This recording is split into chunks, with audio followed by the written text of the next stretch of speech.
Assalamualaikum warahmatullahi wabarakatuh.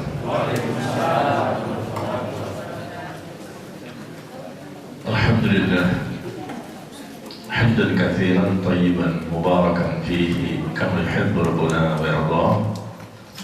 Wa nusalli wa nusallim ala nabiyyina Muhammad wa ala alihi wa ashabihi ajma'in.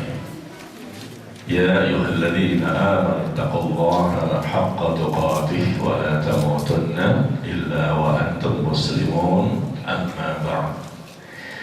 Jemaah sekalian, Bapak Ibu yang berbahagia, kita bersyukur kepada Allah Tabaraka wa Ta'ala di pagi hari ini kembali kita bertemu dan kita berada di bulan Ramadan.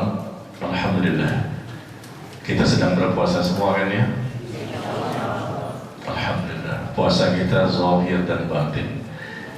Kita berpuasa karena kita sedang berada di bulan Ramadan. 1 bulan kita diperintahkan untuk berpuasa bagi orang-orang yang sehat, yang tidak memiliki penghalang, dan kita tentunya berharap puasa kita diterima oleh Allah Tabaraka wa Ta'ala dan bisa menjadi sebab terampuni dosa-dosa kita dan akhirnya mampu menjadi orang yang bertakwa.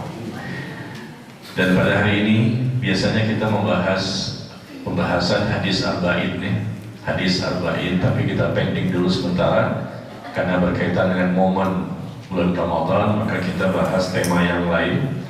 Dan tema yang kita angkat adalah tema yang sesuai dengan momen atau sesuai dengan kondisi kita saat ini, di mana kita beribadah kepada Allah bukan hanya dengan puasa yang diwajibkan, tapi kita juga dengan sholat sunnah kita perbanyak, kita berzikir, kita berdoa, kita membaca Quran, ya, dan ibadah-ibadah yang lain. Maka sudah sepantasnya kita membahas tema yang berkaitan dengan ibadah yang kita kerjakan khususnya di sepanjang Ramadan, yaitu tentang adab-adab dalam membaca Al-Quran.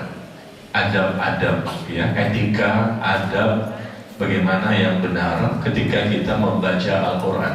Karena baca Al-Quran ini adalah salah satu ibadah yang terbanyak yang kita lakukan khususnya di sepanjang Ramadan.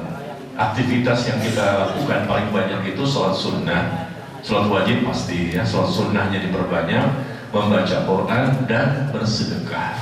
Itu skala prioritas ibadah. Banyak ibadah yang bisa kita lakukan, tapi yang paling utama 3 ibadah ini. Dan 3 ibadah inilah yang dilakukan Rasulullah SAW dan para sahabatnya. Lebih mereka prioritaskan dan lebih mereka utamakan. Sekali lagi, memperbanyak ibadah sholat sunnah, kemudian membaca Al-Quran, kemudian memperbanyak bersedekah di samping ibadah-ibadah yang lain. Ya, adab-adab dalam membaca Al-Quran. Nah, sebelum kita mulai, saya mau tanya dulu, Bapak Ibu sehat semuanya? Zahirnya sehat, batinnya sehat. Hari keberapa kita hari ini berpuasa? Hari ke-8 ya. Masih sehat ya? Alhamdulillah. Sudah menjadi orang bertakwa?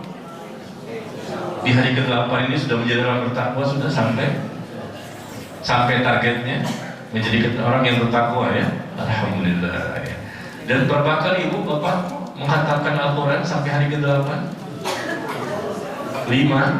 Oh, saya dengar ke-5 ya. 5 kali menghantamkan Al-Quran hari yang ke-8 ini. Subhanallah, banyak sekali ya. Saya baru mulai ini. Bapak Ibu sudah 5 kali khatam, benar? Itu rahasia pribadi ya, tidak boleh disampaikan ya, takut riya ya enggak.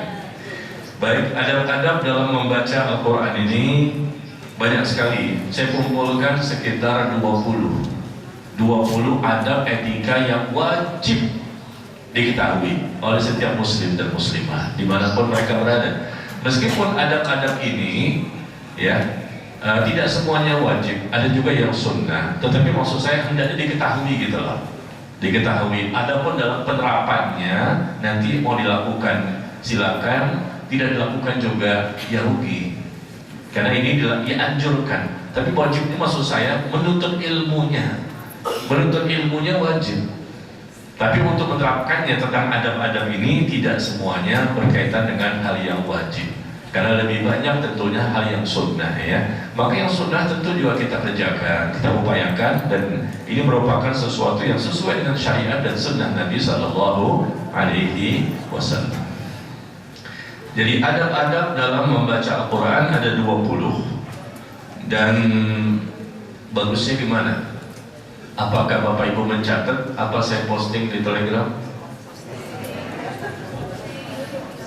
Hah? Apakah Bapak Ibu punya aplikasi Telegram? Punya ya? Nah, coba lihat di postingan Telegram saya.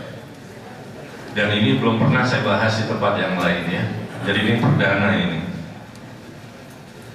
Adab-adab dalam membaca Al-Quran.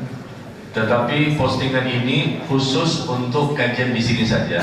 Selesai kajian saya hapus di Telegram. Kenapa? Karena tadi pagi saya postingan yang lain. Iya, tadi pagi saya sudah posting yang lain ya. Jadi sayang kalau postingan tadi pagi terhapus atau tidak terbaca. Jadi ini khusus untuk kajian. Setelah kajian saya hapus. Nanti postingan ini akan, insya Allah akan diposting, tapi nanti mungkin pada waktu-waktu yang lain. Ini khusus pas kajian saja. Sudah dilihat di Najmi Umar Bakar aplikasi Telegram? Sudah? Sudah terlihat belum? Sudah ada artikelnya? Belum diposting. Kena prank deh. Puasa-puasa juga nge-prank orang ya. Iya. Jadi masih kurang rapi ya, tapi nggak apa-apa lah, untuk memudahkan pembahasan aja. Setelah kajian saya hapus. Ya, adab-adab membaca Al-Quran. Silakan Bapak Ibu, ikhwan dan akhwat melihat aplikasi Telegram saya, Najmi Umar Bakar, untuk memudahkan pembahasan kita.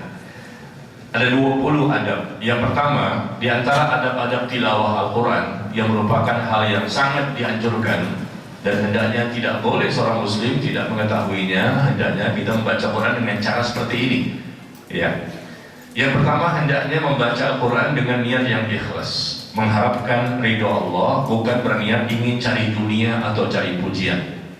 Ini pertama kali kan? Ini kan ibadah. Ibadah apapun harus ikhlas karena Allah.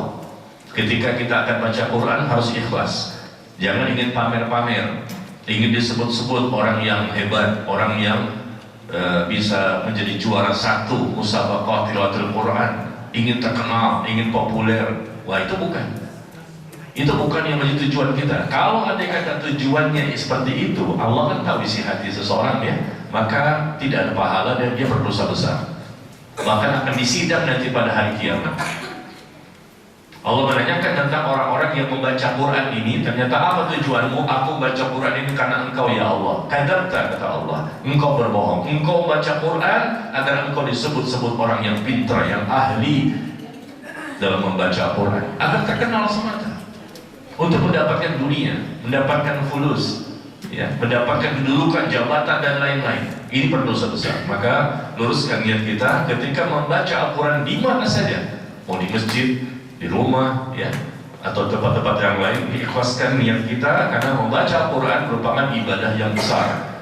Kita membaca Quran dalam rangka untuk bisa mendapatkan pahalanya dan bisa memahami dan bisa mengamalkan. Yang kedua, ada pembaca Quran yang kedua ini disunnahkan membaca Al-Quran dalam keadaan mulut yang bersih. Upayakan seperti itu adabnya ya. Ini sunnah. Kalau yang pertama tadi wajib, ikhlas itu wajib ya, tidak bisa ditoleransi. Disunnahkan membaca Al-Quran yang kedua dalam kondisi mulut yang bersih. Bau mulut tersebut bisa dibersihkan dengan siwak atau bahan lainnya. Ya, kita bisa dengan sikat gigi atau mungkin yang lainnya sebelum membaca Quran. Disunnahkan, dianjurkan. Karena Nabi SAW menyebutkan sesungguhnya jika seorang hamba bersiwak kemudian melakukan sholat, maka ada seorang malaikat yang berdiri di belakangnya untuk mendengarkan bacaannya tersebut. Malaikat itu akan mendekat kepadanya hingga meletakkan mulutnya pada mulut orang tersebut. Ini hal yang gaib ya, tapi kita imani, hadisnya sahih. Malaikat itu akan mendekatkan kepadanya, mendekatkan dirinya hingga meletakkan mulutnya pada mulut orang tersebut yang membaca Quran. Dan tidaklah keluar dari mulut orang tersebut berupa bacaan Al-Quran kecuali akan masuk ke dalam perut mereka. Maka bersihkanlah mulut kalian bila hendak membaca Al-Quran. Nah, ini yang dianjurkan, disunahkan ya. Jadi sebelum baca Quran hendaknya kita lihat kondisi kita, bau mulut kita gimana. Ini disunahkan kita sikat gigi dulu atau siwak ya.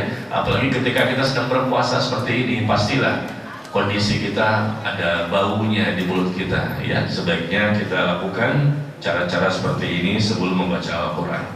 Yang ketiga, sunnah juga membacanya dengan berwudu terlebih dahulu. Sunnah membaca Al-Quran dengan berwudu terlebih dahulu. Tidak berwudu pun tidak mengapa. Ya, ini adabnya yang sebaiknya seperti ini. Ya, membaca Quran tanpa berwudu pun tidak masalah. Apalagi dia pegang handphonenya. Ya, dia pegang handphonenya dalam kondisi tidak berwudu tidak masalah. Tapi dianjurkan dengan sangat kalau bisa berwudu terlebih dahulu. Ya, lebih baik karena Nabi SAW mengatakan bahwa sesungguhnya aku tidak menyukai untuk berzikir kepada Allah dalam keadaan tidak suci. Rasul nggak suka gitu. Tapi Rasul tidak mewajibkan. Tapi beliau tidak suka untuk diri. Diharapkan kita sebagai umatnya juga mengikuti kebiasaan beliau. Ya, hendaknya kita berwudu terlebih dahulu. Mungkin apakah kita langsung berwudu, atau mungkin selesai sholat kita baca Quran langsung dan seterusnya. Kemudian yang keempat, tilawah Al-Quran hendaknya di tempat yang suci. Haram atau dilarang di WC, tempat-tempat yang tidak pantas untuk tilawah Al-Quran di situ. Ya, tempat-tempat yang tidak pantas untuk kita membaca Quran di situ. Hendaknya tempat yang bersih, seperti di masjid ini kan. Masjid kan bersih, maka kita bisa baca Quran di sini. Atau mungkin di rumah kita cari lokasi rumah di mana tempat yang bersih. Kita berikan sajadah, kita hormati, kita agungkan. Ini firman Allah, bukan ucapan kita. Karena ini firman Allah, maka kita lakukan berbagai macam cara untuk menghormatinya, memuliakannya, dan mengagungkannya. Perkataan Allah ini yang menciptakan kita, yang menciptakan langit dan bumi, pemilik dunia dan akhirat ya. Jadi seperti itu hendaknya kita niat dengan niat yang ikhlas, kita bersihkan mulut kita dengan siwak atau dengan yang lain. Yang ketiga, kita berwudu terlebih dahulu, kemudian kita tilawah Al-Quran di tempat-tempat yang suci, yang tidak ada najisnya, tempat yang bersih ya, jangan tempat-tempat yang kotor atau tempat-tempat yang tidak pantas untuk tilawah Al-Quran di tempat tersebut. Yang kelima, disunahkan juga untuk menghadap ke arah kiblat. Kalau bisa mengarah ke arah kiblat. Kalau kita di rumah atau di masjid barangkali bisa ya, kita arahkan diri kita ke arah kiblat. Tapi kalau Bapak Ibu mungkin di mobil, mungkin di motor, kan nggak bisa. Jadi kemana tuh motor berjalan, mobil berjalan nggak masalah. Kita tidak bisa langsung selalu ke arah kiblat kan. Kita di mobil boleh, di motor. Seperti Bapak Ibu mungkin pernah lakukan ya, sambil bawa motor nih, alif lam mim, masya Allah, dzalikal kitabu la raiba fi hudal lil muttaqin. Sampai tujuan, selesai di Al-Baqarah. Ibu-ibu begitu tuh kayaknya. Ibu ya, di rumah ibu mau kemana? Bu naik motor ke pasar ya, bolak-balik pasar nih, bolak-balik selesai Al-Baqarah. Masya Allah, sampai ke pasar setengah Al-Baqarah, pulang dari pasar ke rumah selesai setengahnya lagi. Masya Allah, betul Bu? Iya, karena biasanya suka naik motor kan ibu-ibu ya. Kalau bapak biasa naik mobil nih. Baik, jadi diharapkan menghadap ke arah kiblat karena kita ingin melakukan suatu sunnah, dan ini tentunya salah satu upaya untuk mengagungkan firman Allah. Yang keenam, membaca isti'adzah, meminta perlindungan kepada Allah dari godaan syaitan ketika hendak membaca Al-Quran. Ini kita pahami kan? Ya, kita mulai dengan a'udzubillahi minasyaitonir rajim. Memulai dengan kalimat seperti itu sebelum baca Quran. Karena kita sebutkan di sini di surah An-Nahl ayat ke-98, fa idza qara'tal Qur'an fasta'id billahi minasyaitonir rajim. Apabila kamu membaca Al-Quran, hendaknya kamu meminta perlindungan kepada Allah dari gangguan syaitan yang terkutuk. Allah yang mengatakan demikian. Kalau kita ingin membaca Quran, mulailah dengan isti'adah, meminta perlindungan kepada Allah. Ya, maka kita baca a'udzubillahi minasyaitonirrajim atau kalimat yang lain a'udzubillahis samii'il 'aliim minasyaitonirrajim. Ya. Kemudian yang ketujuh, adab dalam membaca Al-Quran adalah membaca Bismillahirrahmanirrahim di setiap awal surat selain surah At-Taubah. Karena surah At-Taubah itu surah ke-9 tidak ada penulisan basmalah di situ. Ya, semua surat awalnya itu dimulai dengan kalimat Bismillahirrahmanirrahim. Lihat di mushaf masing-masing. Ya, dari Al-Fatihah sampai An-Nas kan, tapi khusus di At-Taubah tidak ada. Nah, nanti silakan kalau ingin bertanya. Membaca Bismillahirrahmanirrahim ini di setiap awal surat. Jadi kalau kita andai kata selesai baca surah Al-Baqarah dan ingin masuk ke surah Ali Imran, maka kita mulai lagi Bismillahirrahmanirrahim. Ya, demikian. Jadi sebagai awal surat. Tetapi jika memulai di pertengahan surat, cukup dengan ta'awudz saja tanpa membaca Bismillahirrahmanirrahim. Misal contoh, Bapak Ibu membaca ayat kursi. Ayat kursi ini di surah Al-Baqarah ayat 255. Ya, langsung ke ayat kursi misalnya. Apakah membuka mushaf atau langsung baca di mobil lagi nyetir atau di motor membaca ayat kursi, maka dimulai dengan a'udzubillahi minasyaitonirrajim. Allahu la ilaha illa huwal hayyul qayyum. Nah, gitu maksud saya. Kan 255 kan, bukan dari awal surat Al-Baqarah. Ini ayatnya 255. Ya, kita mulai dari pertengahan 255, maka dengan ta'awuz saja. Atau mungkin dari mulai ayat-ayat yang lain yang intinya bukan dari awal surat, ya, maka kita mulai dengan ta'awuz saja. Yang kedelapan, adab-adab dalam membaca Quran ini adalah menghadirkan hati, konsentrasi ketika membaca, khusyuk, tenang dan sopan. Ya, jangan sibuk dengan aktivitas yang lain, noleh-noleh sana sini, ya. Lalu hati juga kemana-mana, tidak konsentrasi ketika membaca Quran. Tidak semua orang yang membaca Quran itu pahalanya sama.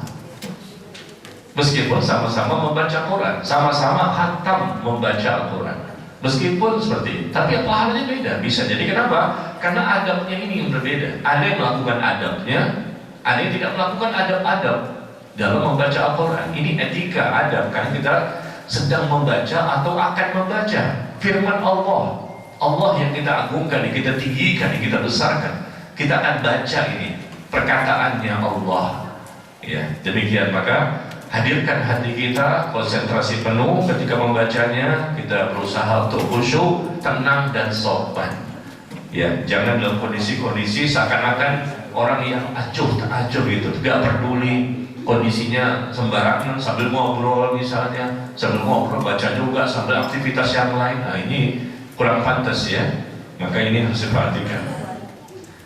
Yang ke-9, berusahalah terpengaruh atau terkesan dengan ayat yang sedang dibaca dengan memahami, menghayati atau memikirkan, tafakkur dan tadabbur. Ketika kita membacanya, kita iringi, kalau bisa usahakan dengan mentadaburinya, berusaha memahami ayat yang kita baca. Nih, di bulan Ramadan kan, biasanya kan begitu. Kita baca terjemahannya, paling tidak minimal seperti itu. Dan kalau bisa lagi baca tafsirnya. Kalau bisa, mungkin kita bisa bacanya di luar bulan Ramadan. Di bulan Ramadan ini kita barangkali fokusnya membaca Quran plus terjemah saja. Mungkin tafsirnya bisa kita baca di bulan-bulan yang lain. Karena kita ingin fokus untuk memperbanyak membaca Quran. Kalau kita baca tafsir lagi, lama lagi, akhirnya kurang banyak baca Quran kita.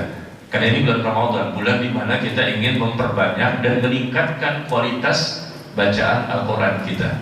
Ya, seperti itu. Upayakan ya Bapak Ibu, kita khatam Quran minimal sekali. Khatam Quran sekali baca semua 30 juz plus khatam juga terjemahannya. Bisa? Karena kalau kita tanya di mana-mana, kaum muslimin mungkin banyak yang bisa menghatamkan Al-Quran minimal sekali ketika bulan Ramadan. Tapi ketika ditanya, khatam nggak terjemahannya? Enggak. Kenapa nggak dibaca terjemahan? Padahal kita di luar Ramadan pun nggak baca juga. Jadi kapan kita bisa baca terjemahan yang sifatnya 30 juz gitu loh? Karena di bulan-bulan yang lain selain Ramadan, biasanya, mohon maaf nih, survei membuktikan kaum muslimin tidak baca 30 juz umumnya. Paling mereka bacanya itu lagi al-muluk.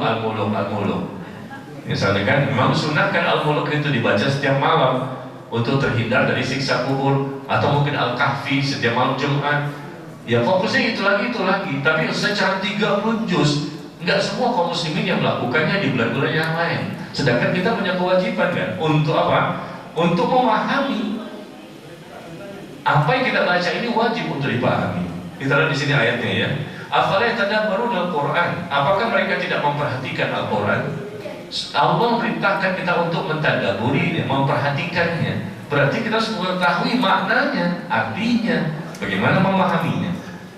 Afala yatadabbaruna al-Qur'an am 'ala qulubin aqfaluha? Apakah mereka tidak memperhatikan Al-Quran atau hati mereka terkunci? Kapan lagi kita bisa membaca terjemahan 30 juz kalau bukan Ramadan? Saya rasa, mohon maaf ya, bukan fitnah, bukan ini menjelekkan, tapi survei membuktikan umumnya kaum muslimin tidak baca 30 juz di luar Ramadan. Hanya surat-surat pilihan saja. Memang ada yang 30 juz, Masya Allah, ya bahkan bisa 2 kali, 3 kali sebulan. Ya tapi maksud saya terjemahannya. Sedangkan kita wajib untuk memahami ya isi dari bacaan tersebut.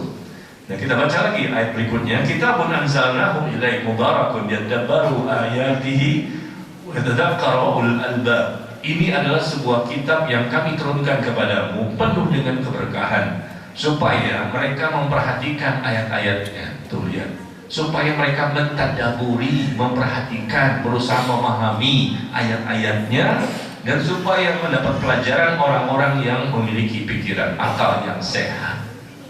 Ya, ini kan Allah katakan diturunkan Al-Quran ada tujuan apa? Liyadabbaru ayatihi, agar mereka mentadaburi ayat-ayatnya. Ya, sama-sama ya. Kita baca nih terjemahan Al-Qurannya. Jadi silakan Bapak Ibu dengan model apapun, apakah 5 ayat sekali baca terjemahan, 10 ayat baca terjemahan, atau per ayat langsung terjemahan, atau mungkin selesai 1 surat baru baca terjemahannya. Silakan saja, yang penting kita baca. Ya, jadi kita bisa akhirnya seumur hidup nih, paling tidak seumur hidup kita pernah membaca dan mengetahui apa sih isi Al-Quran. Karena isi Al-Quran itu terbagi 3 sebetulnya ringkasannya. Isi Al-Quran ini 30 juz, isinya 3. Pertama tentang tauhid. Allah menyebutkan tentang Allah itu Maha Esa, Allah itu Ahad, dan tidak boleh mempersekutukan Allah. Ayat seperti ini diulang-ulang begitu banyak. Ya, tentang tauhid akidah, jangan mengambil sesembahan selain Allah, jangan berdoa kepada selain Allah. Ini sepertiga isi Al-Quran tentang masalah ini. Ya. Sepertiga yang lain tentang apa? Kisah-kisah, kisah para Nabi Ibrahim, Nabi Musa, Nabi Isa, Nabi Ayub, Nabi ini, kisah-kisah begitu banyak. Ada Luqman, ada Maryam. Itu sepertiga isi Al-Quran, isinya itu. Sepertiga lagi sisanya adalah hukum-hukum. Hukum, masalah sholat, masalah puasa, masalah haji, masalah yang lain-lain. Masalah hukum-hukum ini sepertiga isinya. Itulah secara ringkas ya. Dan semuanya kita harus pelajari. Karena belajar tentang Al-Quran ini hukumnya wajib, dan sesuatu yang sangat luar biasa yang bisa memberikan syafaat kita nanti pada hari kiamat. Ya, Iqra'ul Quran fa innahu ya'ti yaumil qiyamah syafi'an li ashabi. Baca Quran, kata Rasulullah, karena Quran itu akan memberikan syafaat kepada para pembacanya nanti pada hari kiamat. Ya. Berarti di sini di poin yang ke-9, berusahalah kita membaca Quran plus terjemahan, dan nanti mungkin di bulan yang lain di luar bulan Ramadan kita pun meningkatkan diri dengan membaca tafsirnya, dan tafsirnya dulu dengan berbahasa Arab semua. Kita nggak bisa baca bahasa Arabnya, tapi di zaman sekarang buku-buku tafsir sudah diterjemahkan ke dalam bahasa Indonesia, sangat gampang sekali. Saya rekomendasikan Bapak Ibu kalau bisa ya memiliki buku tafsir Sahih Tafsir Ibnu Katsir. Ya, ada di pasar, di toko-toko buku, mungkin beli di online juga bisa. Sudah terjemahan ya. Sahih tafsir, judulnya itu Sahih Tafsir Ibnu Katsir, terjemahan 9 jilid tafsir Al-Quran. Paling tidak kita punya masing-masing rumah kita ini untuk kita baca, suami, istri, anak, cucu, warisan nanti untuk keluarga kita. Ya, jangan sampai mobil kebeli, motor kebeli, rumah di mana-mana, tapi ternyata kitab tafsir nggak ada. Subhanallah. Tapi ada, nggak dibaca juga. Hanya jadi pajangan di lemari bukunya, nggak boleh juga. Ya, ngincil dikit-dikit gitu, dikit-dikit bisa. Insya Allah lama selesai 30 juz. Kan bisa dicicil ya, dikit-dikit. Baik, itu jadi kita beli bukunya Sahih Tafsir Ibnu Katsir 9 jilid. Saya lupa harganya, kalau nggak salah 1 juta ya, sebelum diskon. Kalau tidak salah 1 juta sebelum diskon ya. Ya berapa sih 1 juta ya bagi bapak ibu kan, emasnya aja berkilo-kilo. Iya, bapak ibu kan emasnya berkilo-kilo kan, emas Jawa kan. Iya. Kan suaminya orang Jawa, berapa kilo tuh? 70 kilo itu. Baik, jadi adakan tafsir itu untuk dibaca oleh kita dan anggota keluarga kita di rumah, dicicil satu hari berapa halaman, besok berapa halaman, lama-lama habis semuanya 30 juz, akhirnya kita punya bekal, ya bisa memahami. Sahih Tafsir Ibnu Katsir. Tapi kalau bapak ibu andai kata tidak paham juga setelah membaca terjemahan, saya anjurkan bapak ibu beli kitab aslinya berbahasa Arab.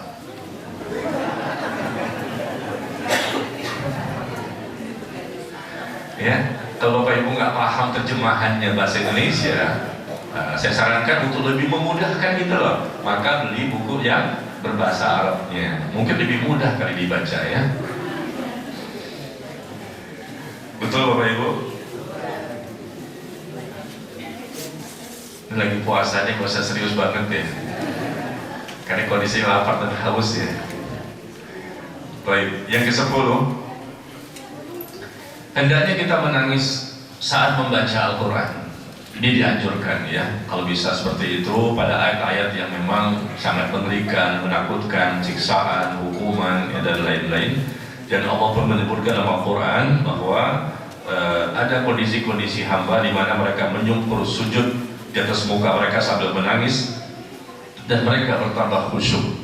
Ya, tentunya bisa menangis ini karena kita tahu artinya. Kalau nggak tahu artinya, bagaimana kita bisa menangis? Ancaman apa sih? Siksaan apa sih? Nggak tahu kita. Semuanya monoton aja biasa gitu kan? Irama kita pun biasa saja, monoton dari awal sampai akhir. Mau datang tentang cerita neraka, cerita surga, cerita apa, kita pun nggak paham. Pokoknya ya baca dengan benar. Nah itu yang kurang baik ya. Sebaiknya kita mengetahui artinya sehingga kita bisa lebih berasa di hati kita, tumbuh rasa takut kepada Allah, semakin merasa dekat dengan pencipta kita. Ini contoh ya, Abdullah bin Mas'ud radhiyallahu anhu berkata, Rasulullah SAW pernah berkata kepadaku, bacakanlah Al-Quran kepadaku. Rasul memerintahkan kepada sahabat untuk membacakan Al-Quran kepadanya. Ya Rasulullah, apakah saya harus membacakan Al-Quran kepadamu, sedangkan Al-Quran diturunkan kepadamu? Maka beliau menjawab, benar, akan tetapi saya senang ingin mendengarkan bacaan dari orang lain. Ya, Rasul ingin mendengarkan bacaan dari orang lain. Rasul ingin mendengar saat ini. Kemudian saya pun membaca surah An-Nisa, sahabat ini, sampai pada ayat, maka bagaimanakah halnya orang-orang kafir nanti apabila kami mendatangkan seorang saksi, yaitu Rasul, dari tiap-tiap umat, dan kami mendatangkan engkau sebagai saksi atas mereka sebagai umatmu. Ini di ayat ke-41 ya. Jadi Rasul menangis di sini karena Rasul sedih kalau ada di antara manusia ternyata tidak mau mengikuti dakwah beliau. Beliau sedih karena mereka nanti akan mendapatkan hukuman dan azab di siksa api neraka. Maka beliau pun berkata, cukup.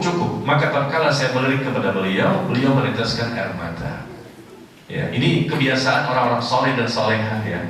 Orang soleh dan solehah, orang yang dekat kepada Allah, orang bertakwa. Ya, mereka itu ketika baca Quran gampang sekali meneteskan air mata, tersentuh hatinya. Kenapa? Karena mereka paham. Nah kita kalau kita sholat di masjid ya, imam membaca panjang-panjang, kadang-kadang imamnya nangis barangkali ya, karena imamnya paham. Kita di belakang kan nggak paham, tapi ikut nangis. Kenapa? Imamnya nangis, maka saya nangis juga. Jadi kita nggak tahu kenapa nangis tuh, kesian cengeng amat tuh. Jangan-jangan belum bayar hutang nih. Ada punya hutang kan itu belum bayar. Bukan, dia paham ini berkaitan dengan siksaan, hukuman, azab, dan dia takut kalau dia mendapatkan sebagaimana yang Allah firmankan itu. Ya, ini kebiasaan orang-orang soleh. Kalau kita memang soleh dan soleha, maka hendaknya kita lakukan hal seperti ini, dan ini perbuatan yang sangat disenangi oleh Allah Tabaraka wa Ta'ala.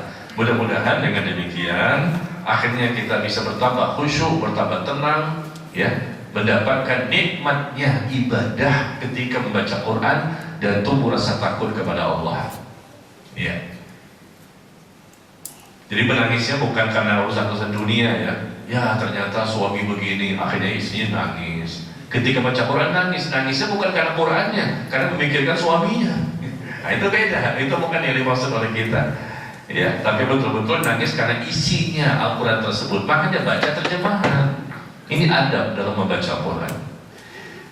Kemudian yang ke-11, membaguskan suara dengan tidak ghulu, melewati batas, ya. Adanya riya agar dilihat orang, pamer-pamer, sum'ah agar didengar orang, atau ujub mengagumi diri sendiri. Ini nggak boleh. Nauzubillah min dzalik. Perindah suara kita bukan karena ingin dipuji sama orang lain. Ketika kita baca sendirian atau mungkin ada orang yang mendengarkan, kita memperindah bacaan Quran kita karena memang dianjurkan demikian. Lihat di sini hadisnya. Zainul Quran bi aswatikum. Perindahlah bacaan Al-Quran dengan suara kalian. Dibaguskan gitu loh bacaannya, dengan tajwidnya, dengan makhrajnya, sifat hurufnya, ya. Kita indahkan dengan irama kita, tapi jangan berlebihan. Tidak termasuk umatku bahkan orang yang tidak melakukan Al-Quran. Sampai-sampai begitu Rasul mengatakan, tidak termasuk umatku orang yang tidak melakukan, mengiramakan ketika membaca Al-Quran. Maksud hadis ini adalah membaca Quran dengan susunan bacaan yang jelas, dengan terang, makhrajnya, ya, artinya keluarnya huruf itu dari alif sampai ya. Berapa jumlahnya semua? A, ba, ta, ta sampai ya. Jumlahnya berapa? Nah, guru aku menjawab. Berapa jumlahnya? 29, ya. 29. Bagaimana mengucapkan ma'rifatul makharijil huruf, mengetahui tempat keluarnya huruf ha dengan ha kecil dengan ha besar, istilah kita. Itu beda mengucapkannya. Alif dengan ain itu beda. Ya, ain dengan alif. Alif kan a, tapi kalau ain a, kan beda. Nah, itu harus kita pelajari, kita latih diri kita, lama-lama bisa. Oh, saya orang Indonesia, Pak Ustadz, saya bukan orang Arab. Yang juara 1 musabaqah tilawatul Quran internasional orang Indonesia, kalah orang Arab. Dan itu sering kali terjadi. Kenapa orang Indonesia bisa juara 1? Berarti kan memang kita ada usaha untuk belajar dengan serius. Ya, mereka juga belajar, tapi ternyata kita yang terpilih ketika perlombaan-perlombaan itu, kejuaraan untuk membaca, menghafal dan lain-lain. Ya, subhanallah. Jadi bukan karena kita orang Indonesia jadi merasa saya nggak bisa. Bukan nggak bisa, males. Langsung aja deh. Males sebetulnya, nggak mau berusaha. Kalau kita berusaha sudah maksimal, bisanya mentok di situ, ya sudah nggak apa-apa. Allah pun maha mengetahui. Kadang-kadang belum mentok, baru mulai kayaknya nggak bisa nih orang Indonesia. Nah, ini langsung begitu. Nah, ini yang keliru, ya, nggak boleh. Jadi akhirnya bisa merubah makna. Khawatirnya seperti itu, bisa merubah makna arti Al-Quran yang kita baca. Karena kita tidak mau belajar bagaimana cara membaca dengan benar. Contoh nih, Qul huwallahu ahad. Apa artinya? Katakanlah Allah itu Maha Esa. Depannya pakai qaf kan, Qul. Di situ Qul huwallahu ahad. Katakanlah. Lalu kita baca dengan kun, pakai kaf. Qul huwallahu ahad. Makanlah Allah yang Maha Esa. Kul, kaf kayak kaf itu artinya makanlah. Masa artinya makanlah Allah yang Maha Esa? Seharusnya kan katakanlah pakai qaf, qul. Bisa nggak kita bedakan qul dengan kul? Bisa. Bagaimana caranya? Belajar, latihan, belajar, latihan. Dari kecil kita belajar baca Quran kan? Masa sampai seusia 60-70 masih nggak bisa juga? Berarti Bukan kitanya nggak bisa, kitanya malas aja, kurang sungguh-sungguh. Ya, anak-anak kecil aja masya Allah tajwidnya bagus, makhrajnya bagus. Yang 6 tahun, 7 tahun, 10 tahun hafal Quran bahkan. Kita dari kecil kok sampai besar nggak bisa, berarti kita kurang usaha untuk menjadi orang yang lebih baik. Ya, jadi hati-hati, bisa berubah artinya, termasuk ini. Qul ya ayyuhal kafirun, katakanlah ya. Setiap qul itu hati-hati. Qul katakanlah, jangan kul. Qul dengan kul kan beda. Katakanlah dengan makanlah. Ya, itu masalah makhraj ya. Atau alhamdulillahi rabbil alamin. Al-ha. Ha. Apa artinya alhamdulillah? Segala puji bagi Allah. Pakai ha, bukan ha. Ya, alhamdulillah. Itu beda artinya. Kalau alhamdulillah artinya segala puji lillah, bagi Allah. Kalau alhamdulillah mati bagi Allah. Hamd itu ada apa? Arang dengan apinya kita siram maka padam. Itu padam, itu yang artinya hamd. Ya, kadang-kadang kan kita gampang aja alhamdulillah, alhamdulillah. Salah kan alhamdulillah. Usaha bisa insya Allah dengan latihan. Awal-awalnya mungkin ya belum bisa tepat, nggak apa-apa, belajar terus. Ada guru nanti yang akan mengkoreksi kita. Belajar baca Quran nggak bisa sendirian, pasti salah. Belajar baca Quran harus dengan guru yang ahli yang akan mengkoreksi kita. Tapi begitu dikoreksi salah terus. Akhirnya kita nggak mau belajar, malas lah, salah melulu. Ustadznya susah, cari ustadz yang lain aja. Ustadz disalahin. Sebetulnya kita dikoreksi itu bagus, kan kita sedang belajar. Ustadznya pun dulu begitu, dikoreksi juga sama gurunya lagi, sama kita ini. Ya, jadi seperti itu. Bagaimana cara pengucapan? Ini baru masalah makhraj, belum lagi tajwid, idgham, apalagi iqlab, apalagi ikhfa, izhar. Ya, semuanya bisa dipelajari insya Allah. Ilmu dunia saja sampai S1, S2, S3. Baca Quran tingkatnya TK. Ya Allah. Bukan nyindir ya, inggo. Ya, sekolah sampai tinggi-tinggi masya Allah. S1, S2, S3, ahli teknik, ahli kimia, perminyakan, segala macam. Bahasa Inggrisnya, wah luar biasa. Begitu baca Quran, apa nih cara bacanya gimana ya, tak terbata-bata. Musibah ini, berat nanti di akhiratnya. Kenapa? Untuk dunia dia mati-matian, untuk akhirat, untuk agamanya sembarangan. Ini apa itu?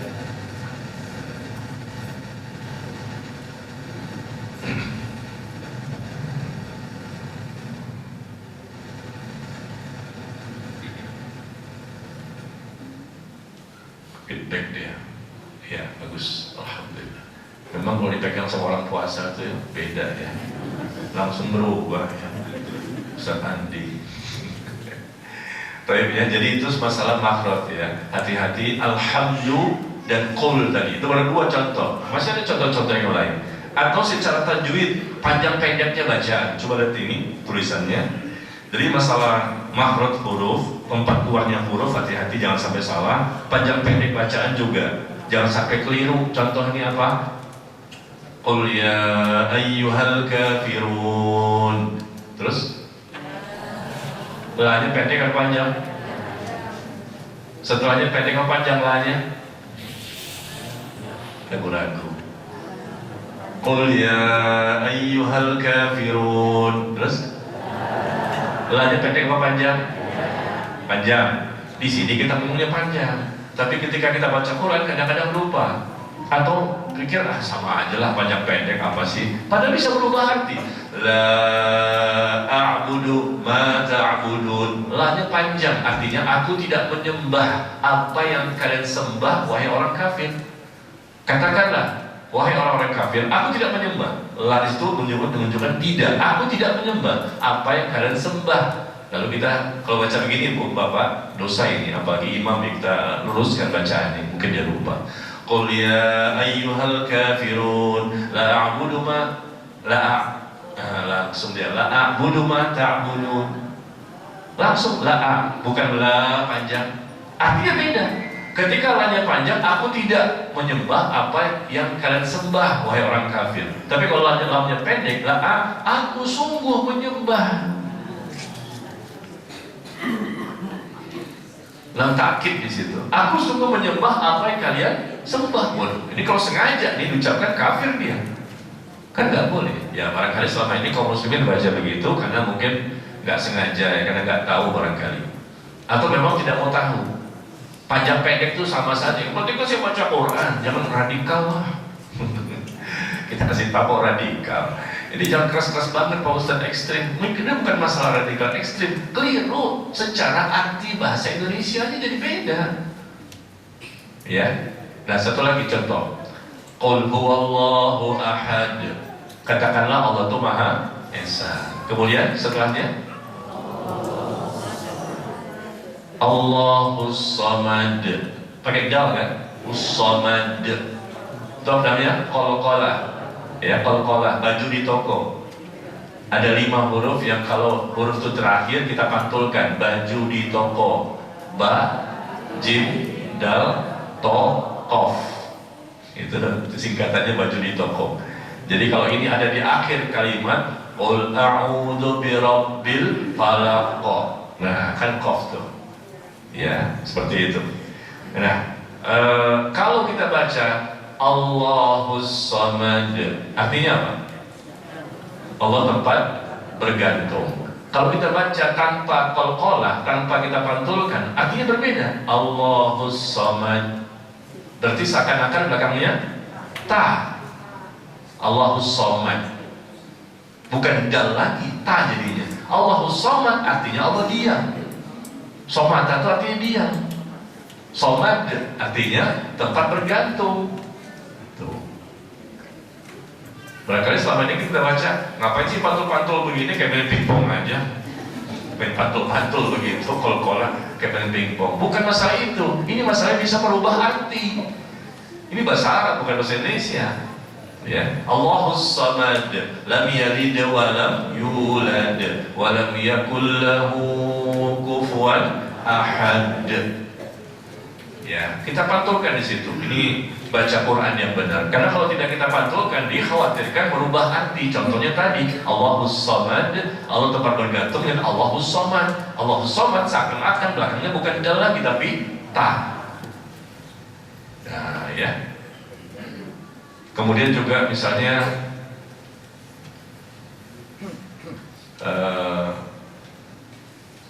Adzabun alim, ya, azab yang pedih. Adzabun alim, alim itu pedih. Nah, kita baca adzabun alim, ain juga alim. Awalnya ain, depannya ain lagi. Azabun alim. Saking fasihnya gitu. Awalnya ain, dan keduanya ain lagi. Ada yang begitu bacanya. Adzabun alim. Ingin memfasih-fasihkan, nggak boleh. Itu alif. Alim. Alim. Alim itu azab yang pedih. Kalau pakai ain, alim, artinya azab yang mengetahui. Sebagaimana sifat Allah al-alim, Allah maha mengetahui.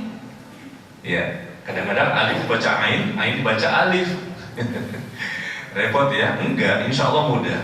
Ketika kita ada usaha, nanti Allah akan hilangkan kekakuan pada lisan kita. Kita semua dari awal sama kan? Sama-sama lahir dalam kondisi tidak tahu. Tapi karena belajar, mencoba, dikoreksi lagi, capek, dikoreksi sama guru itu.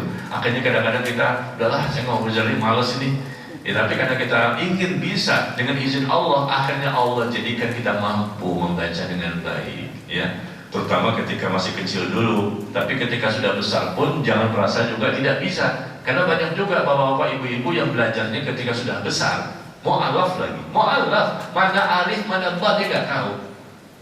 Tapi setelah itu bisa 6 bulan lancar dia. Iqra 1, Iqra 2, Iqra 3. Apalagi ada metode-metode kan. Di zaman sekarang kan banyak sekali metode-metode mempercepat untuk bisa bagus baca Qurannya, atau metode untuk mempercepat menghafal Al-Quran. Masa kalah sama mu'alaf yang baru masuk Islam? Oh saya sudah tua Pak Ustadz. Enggak. Buktinya orang tua yang lain bisa kok. Bahkan di Saudi Arabia tuh ada orang tua 80 tahun, Pak, baru mulai belajar Quran, Iqra 1. Orang Arab tapi buta huruf, nggak bisa baca. 80 tahun dia baru mulai baca, belajar di Masjid Nabawi di Madinah. Ya, baru Iqra 1 nih, mulai awal abata terus dia. Karena ini kan masalah bukan masalah orang Arab, masalah dia nggak bisa baca, buta huruf. Bisa ngomong bahasa Arab, paham dia. Ya, tapi untuk membaca nggak bisa. Bagaimana dia Muslim? Dia tobat di usia 80 tahun dia belajar Al-Quran. Apa yang terjadi? Usia 80 baru mulai Iqra 1. 85 tahun, 5 tahun kemudian dia hafal Quran 30 juz. Ini kisah nyata di Saudi Arabia. 5 tahun kemudian dia bisa hafal Quran. Bukan lagi baca Quran yang bagus gitu, enggak. Tapi betul-betul hafal. Diajarkan sama gurunya dengan pelan-pelan, dengan kesabaran terus. Dia selalu berusaha, ulang lagi, pasti capek itu. Tapi ini ibadah semuanya. Ingin supaya bisa lebih baik, supaya sebelum mati dia sudah bisa baca Quran, bahkan bisa menghafal Quran. 5 tahun dibutuhkan waktu itu. Ya, dia orang Arab ya, cepat 5 tahun itu. Orang Indonesia juga bisa, insya Allah. Karena kita lihat di sini.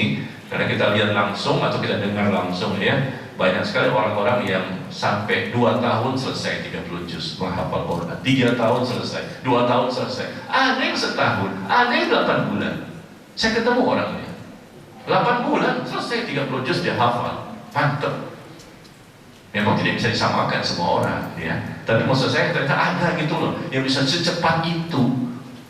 Tapi ada juga yang agak lama, nggak apa-apa, ya sesuai kemampuan kita masing-masing. Fattaqullah mastata'na, ya bertakwalah kepada Allah semampu kita. Maka di sini perindah ya, perindahlah, baguskan bacaan Quran dengan suara kalian, kata Rasulullah. Tidak termasuk umatku orang yang tidak melakukan Al-Quran. Maksudnya adalah membaca Quran dengan susunan bacaan yang jelas dan terang makhraj hurufnya, panjang pendeknya bacaan, tidak sampai keluar dari ketentuan kaidah tajwid. Dan seseorang tidak perlu sampai melenggok-lenggokkan suara di luar kemampuannya. Kadang-kadang kita nih fokusnya ke iramanya, ingin seperti Syekh Sudais. Wah, gimana suaranya Syekh Sudais, Syekh Shuraim, Syekh Mahir, atau Musyair Rashid misalnya. Fokusnya ke suara iramanya, padahal kita berantakan. Gak bisa, fales, gak enak didengar. Ya kalau emang bisa sih nggak masalah, silakan saja. Barangkali dia akan lebih termotivasi dan merasakan nikmatnya ibadah bagi dirinya, bukan ingin dipuji ya. Silakan. Tapi kadang-kadang memaksakan diri akhirnya fales, nggak enak didengar. Ya, ingin mengikuti imam-imam yang bacanya bagus, tapi dia nggak mampu, maka jangan dipaksakan. Yang ke-12, hendaknya membaca dengan sir, pelan, apabila dikhawatirkan dapat menimbulkan riya atau sum'ah pada dirinya, atau dapat mengganggu ketenangan di dalam masjid. Bahwa Nabi SAW pernah keluar pada satu kaum sedang mereka sementara dalam kondisi sholat dan mengeraskan bacaannya. Maka Nabi SAW bersabda, setiap kalian bermunajat, berbisik-bisik kepada Rabbnya, maka janganlah kalian mengeraskan bacaan Al-Quran kalian atas sebagian yang lain. Jadi kalau kita baca Quran, jangan mengganggu orang lain. Ini dosa, meskipun dia kita ikhlas. Ini di zaman Rasul sudah ada. Setiap kalian itu bermunajat, ini kondisinya i'tikaf di masjid. Setiap kalian itu beribadah, setiap kalian itu bermunajat. Maka jangan mengeraskan bacaan Quran atas sebagian yang lain yang sedang ibadah yang lain, atau mungkin sama-sama baca Quran. Ini kondisi yang tiap tahun kita saksikan, khususnya ketika i'tikaf atau dalam kondisi-kondisi yang lain. Ya, kita mengganggu teman kita sebelah lagi sholat. Kita baca Quran seenaknya aja, sekeras-kerasnya, lagi sholat sebelah. Kita sama-sama di masjid, jangan mengganggu orang lain yang sedang ibadah. Atau mungkin sama-sama baca Quran, mengganggu itu dosa. Kalau kita berada di atas gunung, tuh ada singa di situ, ada monyet di situ, ada gajah, bacalah sekeras mungkin, nggak mengganggu orang lain. Ya, di tengah-tengah hutan. Ya. Tapi kalau di masjid atau mungkin di rumah barangkali kita baca keras-keras. Suami lagi tidur, atau mungkin suami lagi sholat malam, istrinya baca keras-keras, atau kondisi yang lain. Intinya jangan sampai kita mengganggu orang lain. Begitu juga kadang-kadang ya di bulan Ramadan ini ataupun di bulan-bulan yang lain, aja baca Quran di masjid kan, pakai mic, teriak-teriak, mengganggu tetangganya. Terganggu nggak tetangganya? Di masjid, maaf ini, kalau di sini sih insya Allah nggak ada. Tapi masjid-masjid yang lain kadang-kadang sebelum subuh itu 1 jam saja sudah setel bacaan Quran kenceng banget. Kita yang rumahnya jauh terdengar jelas seakan-akan di samping telinga kita. 1 jam sebelum subuh sudah diperdengarkan bacaan Quran. Ini kan mengganggu orang yang lagi tidur, lagi istirahat, lagi sakit, lagi sholat malam. Ya, saya punya keluarga bapak ibu di daerah Tegalan, di Matraman itu loh, Matraman. Tahu Matraman? Jakarta itu loh. Matraman itu Jakarta bu, belum tahu ya. Mainnya cuma Depok doang sih.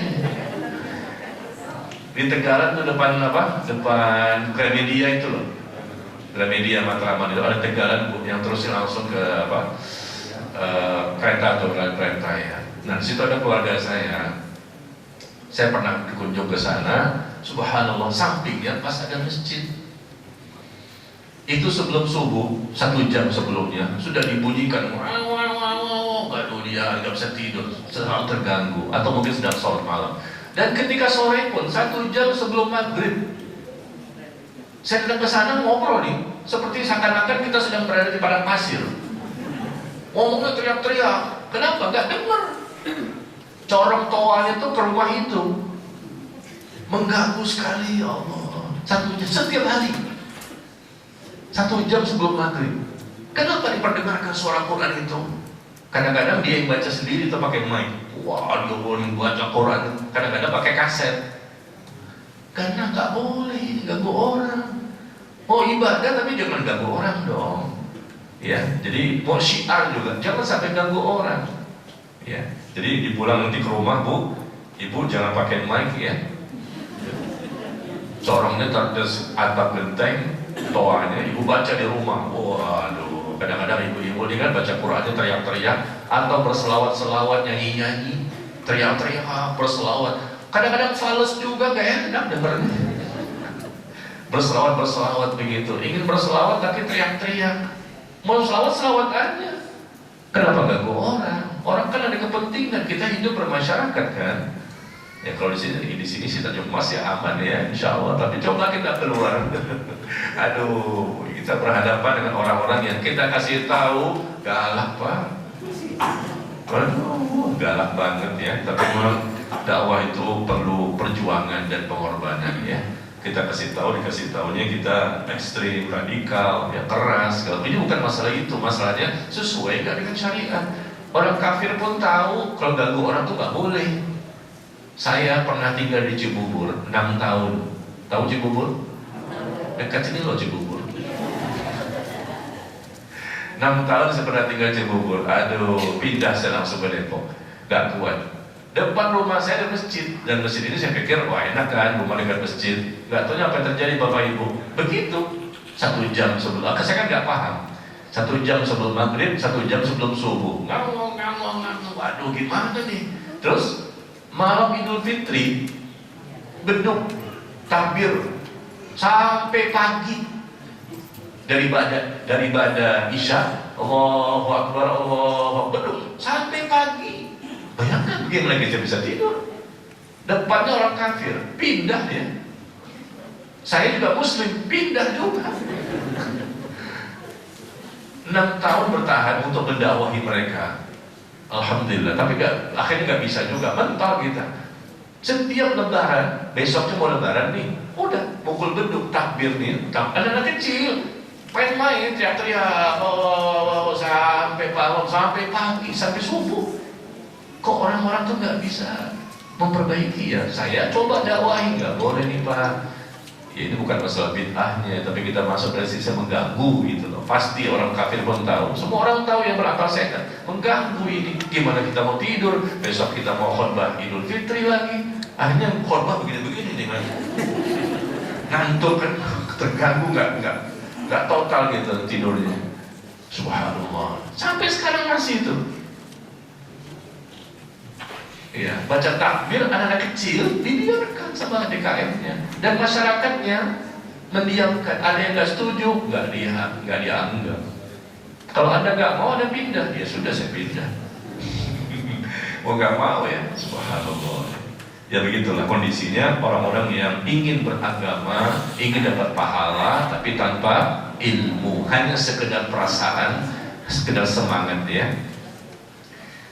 Jadi jangan mengganggu orang lain. Ingat, ya, ketika kita baca Quran, adabnya jangan mengganggu orang lain. Karena kita masing-masing sedang beribadah. Contoh di masjid kan, ya jangan sampai mengganggu orang lain. Yang ke-13, adab ketika membaca Quran yang ke-13, hendaknya membaca Quran dengan tartil. Waratil Quran tartila. Bacalah Al-Quran dengan tartil. Ya. Apa itu tartil? Tajwidul huruf wa ma'rifatul wukuf. Tartil itu artinya mentajwidkan, mengelokkan, mengindahkan, membaguskan bunyi huruf-huruf dan mengetahui tempat-tempat pemberhentiannya. Di mana kita berhenti tahu, jangan sembarang berhenti. Nah itu perlu belajar kan, tanya sama gurunya di mana posisi kalau baca Quran boleh berhenti dan di mana posisi tidak boleh berhenti. Lanjutkan, karena bisa berubah makna. Itu namanya tajwid. Waratil Quran tartila. Tartil itu artinya mentajwidkan huruf, artinya membaguskan bunyi huruf tadi dari makhrajnya, sifat hurufnya, dan mengetahui tempat pemberhentian. Dan Rasulullah SAW telah melarang dalam tilawah dengan mengkhatamkan Al-Quran kurang dari 3 malam, sebab tidak akan bisa memahami maknanya. Nabi SAW bersabda, barang siapa membaca Quran kurang dari 3 hari, maka tidak akan dapat memahaminya. Ya. Rasulullah SAW memerintahkan Abdullah bin Umar radhiyallahu anhu supaya mengkhatamkan Al-Quran setiap 7 hari sekali. Maksudnya ini di luar Ramadan. Jangan baca Quran khatam ya kurang dari 3 hari. Meskipun para sahabat Nabi, para ulama, orang-orang saleh bisa 1 hari 1 kali khatam. Bahkan Imam Syafi'i 1 hari 2 kali khatam. Kita sebulan. Ya, dia membaca dengan hafalannya dan bagus bacaannya. Alhamdulillahirabbil alamin, arrahmanir rahim, maliki yaumiddin, iyyaka na'budu wa iyyaka nasta'in, ihdinas siratal mustaqim. Cepat bacanya, tapi bagus benar. Ya, sekali duduk 8 jam selesai. Kuat enggak? Sekali duduk 8 jam selesai 30 juz. Duduk atau berdiri ketika sholat 8 jam. Kok bisa? Karena terlatih, terbiasa. Kita nggak kuat, jangankan 8 jam, 1 jam aja udah begini-begini, setengah jam aja kayaknya udah mulai jam terus. Kapan azan ini? Kapan azan ini? Ya, kita nggak terlatih, maka mudah pegel-pegel. Ini kan mereka udah terbiasa, terlatih. Sekali duduk 8 jam selesai. Bukan duduk berdiri. Utsman bin Affan radhiyallahu anhu, beliau setelah selesai Isya itu sholatnya berdiri 2 rakaat selesai 30 juz sampai menjelang subuh. Berdirinya tuh Al-Baqarah, Ali Imran, An-Nisa, terus berdiri, bukan duduk lagi. Selesai 30 juz sampai menjelang subuh 8 jam itu. Begitu juga sahabat yang lain, Tamim Ad-Dari, begitu juga Tabi'in Sa'id bin Jubair, begitu juga Al-Imam Abu Hanifah dan lain-lain. Mereka bisa sholat 2 rakaat selesai 30 juz. Dari mulai ba'da Isya sampai menjelang subuh. Bahkan istrinya Utsman bin Affan, ketika beliau Utsman bin Affan dibunuh, peristiwa ketika dibunuh itu istrinya mengatakan, kalian telah membunuh seseorang yang suka menghidupkan sholat malam, yang membaca Quran 1 rakaat selesai 30 juz, 1 rakaat. Istrinya memberikan persaksian, kalian telah membunuh seseorang. Pada waktu itu ada orang-orang yang masuk ke rumahnya dan membunuh Utsman bin Affan radhiyallahu anhu, dan itu mati syahid. Ya, kematian yang beliau alami itu mati syahid. Dan istrinya mengatakan, kalian telah membunuh seseorang yang suka menghidupkan sholat malamnya dengan membaca 30 juz dalam 1 rakaat. Ya, ini kan semua kebiasaannya. Ini apa? Di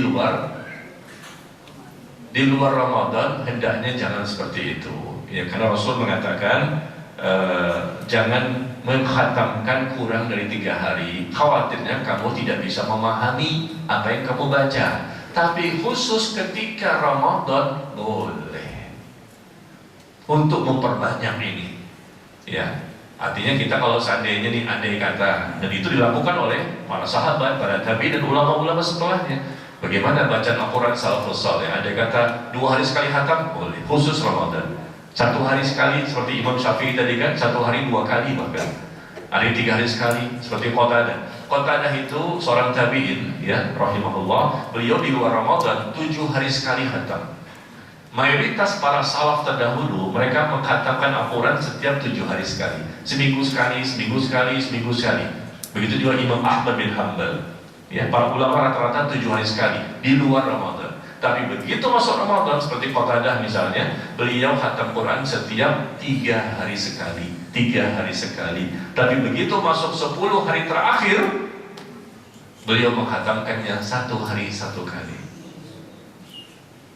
Ya. Kalau Ramadan memang beda, ya, boleh untuk, karena memang tujuan kita ingin semakin banyak, ya, yang kita baca, ya, meskipun nanti kita bisa pahami nanti di bulan-bulan yang lain, ya, demikian. Jadi hendaknya kita baca Quran dengan tartil, pelan-pelan, ya, kita berusaha memahaminya dengan tajwid dan mengetahui tempat-tempat pemberhentian. Jadi Bapak Ibu mohon maaf, tidak boleh berhenti di sembarang tempat. Kita baca nih, baca berhenti di mana aja. Nah itu takutnya bisa merubah makna, merubah arti. Makanya kita belajar dan tidak bisa sendirian dalam belajar Al-Quran, membacanya maksudnya. Kenapa? Ini ilmu bunyi-bunyian, membunyikan. Berarti harus ada orang yang ahli yang mendengarkan ucapan kita. Kita belajar sendirian di rumah nih, pasti salah. Pasti salah. Ketika belajar membaca Al-Quran, harus dengan guru yang mendengarkan. Dan ketika sudah ada guru, harus bersabar. Ketika dikoreksi, ulang lagi, ulang lagi, ulang lagi, ulang. Nah ini yang nggak kuat kan, mengulang-ulang. Bahasa Inggris aja diulang-ulang. Ya nggak susah ya bahasa Inggris, lama-lama bisa juga. Ya, jadi kita harus bersabar dalam memahaminya. Kemudian yang ke-14, saat melewati ayat-ayat rahmat maka disunahkan untuk memohon rahmat dan karunia Allah. Dan jika bertemu ayat-ayat yang mengandung azab atau ancaman, maka disunahkan untuk memohon perlindungan kepada Allah dari azab dan siksa. Ini kan kalau kita tahu artinya, ya, kalau kita tahu artinya ayat tentang surga misalnya, kita baca tentang surga, bagaimana keindahannya. Nah kita boleh berdoa di situ. Ya Allah, aku mohon kepadamu surga. Ya, atau kita baca tentang azab-azab neraka, azab ini, hukuman ini, siksa ini. Nah kita boleh berdoa di situ. Ya Allahumma inni a'udzubika min adzabin nar. Ya Allah, aku berlindung kepadamu dari siksa api neraka. Nah, doa seperti ini, doa memohon rahmat Allah, surga dan lain-lain, atau minta perlindungan tentunya karena kita tahu artinya. Itu juga termasuk azab. Karena Rasul juga seperti itu. Yang ke-15, diutamakan membaca Al-Quran sesuai dengan urutan dalam mushaf. Ya, diutamakan membaca Al-Quran sesuai dengan urutan, diutamakan meskipun tidak dosa apabila tidak berurutan, karena Rasul pun pernah dan sahabat pun pernah tidak berurutan. Umar bin Al-Khattab radhiyallahu anhu pernah di sholat subuh rakaat pertama setelah Al-Fatihah beliau membaca surah Al-Kahfi, dan rakaat kedua sholat subuh setelah Al-Fatihah membaca surat Yusuf. Al-Kahfi sama Yusuf loh subuhnya. Coba diterapkan di masjid ini, husnul khatimah. Kira-kira jawabannya masih ada nggak? Rakaat pertamanya apa tadi? Al-Kahfi. Rakaat keduanya Yusuf. Berapa ayat itu? Kira-kira jawabannya masih ada nggak? Jangankan jamaahnya, imamnya hilang. Ya pasti banyak komplain kan, oh ini gimana, kita mau ke kantor ini, kita mau kerja. Meskipun ada yang pensiunan juga nggak mau. Ketika ada yang pensiunan juga nggak mau, aduh lama banget ini, pasti dia komplain ya. Tapi maksud saya di zaman itu biasa memperlama baca Quran ketika sholat subuh ya. Nah itu Umar membaca pertama Al-Kahfi. Al-Kahfi kan surat ke berapa? 18. Setelahnya surat Yusuf keberapa? 12. Kan gak sesuai urutan kan, 18 ke 12. Ya idealnya kan 12 dulu baru 18. Tapi gak apa-apa. Tapi yang sebaiknya diutamakan membaca Al-Quran sesuai dengan urutan yang ada di mushaf yang kita baca hari ini ya.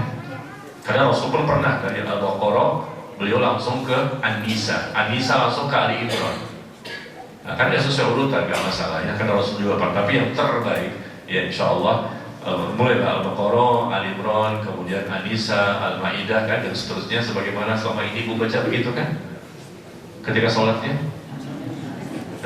begitu kan? Al-Baqarah, Ali Imran, An-Nisa, Al-Maidah begitu kan Bu? Oh, saya nanya kok mau dijawab?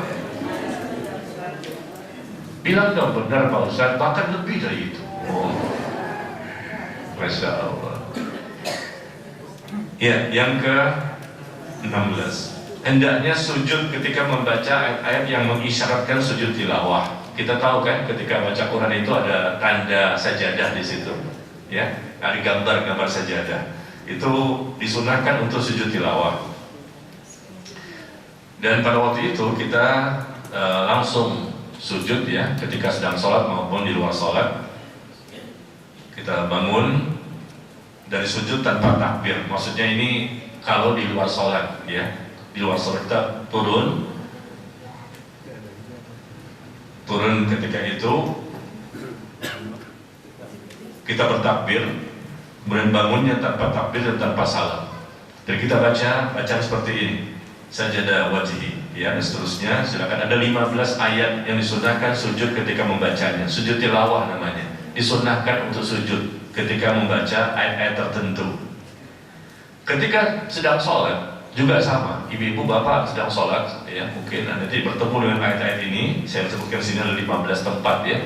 Nah, ibu bisa dan bapak bisa langsung turun, Allahu Akbar, bukan ruku tapi langsung sujud dan baca ini, kemudian bangkit lagi, Allahu Akbar, lanjutkan lagi bacaan berikutnya, atau juga bisa langsung ruku. Contoh ya, di surah As-Sajdah. Kan di surah As-Sajdah ini ayat yang ke berapa? 15. Surah As-Sajdah ayat ke-15. Ini contoh, kalau kita sedang sholat nih, baca surah As-Sajdah. Kata Rasulullah SAW di hari Jumat, sholat subuhnya itu rakaat pertama As-Sajdah, rakaat kedua surah Al-Insan. Yang dirutinitaskan, seringkali Rasul membaca di waktu subuh hari Jumat. Ya, rakaat pertamanya surah As-Sajdah dan rakaat keduanya surah Al-Insan. Nah, di surah As-Sajdah itu di ayat ke-15-nya, begitu kita selesai baca itu, langsung kita disunahkan ya, sunnah, nggak wajib, sunnah untuk langsung turun sujud, namanya sujud tilawah. Innama yu'minu bi ayatina alladhina idza dzukkiru biha kharru sujjada wa sabbahu bihamdi rabbihim wa hum la yastakbirun. Nah, langsung kita turun, Allahu Akbar, turun. Nah, turun, kemudian kita baca ini zikirnya. Setelah itu kita berdiri lagi, Allahu Akbar, berdiri lagi. Nah, mau lanjutin lagi ke 16-nya, tatajafa junubuhum 'anil madaji'i yad'una rabbahum khawfan wa tama'an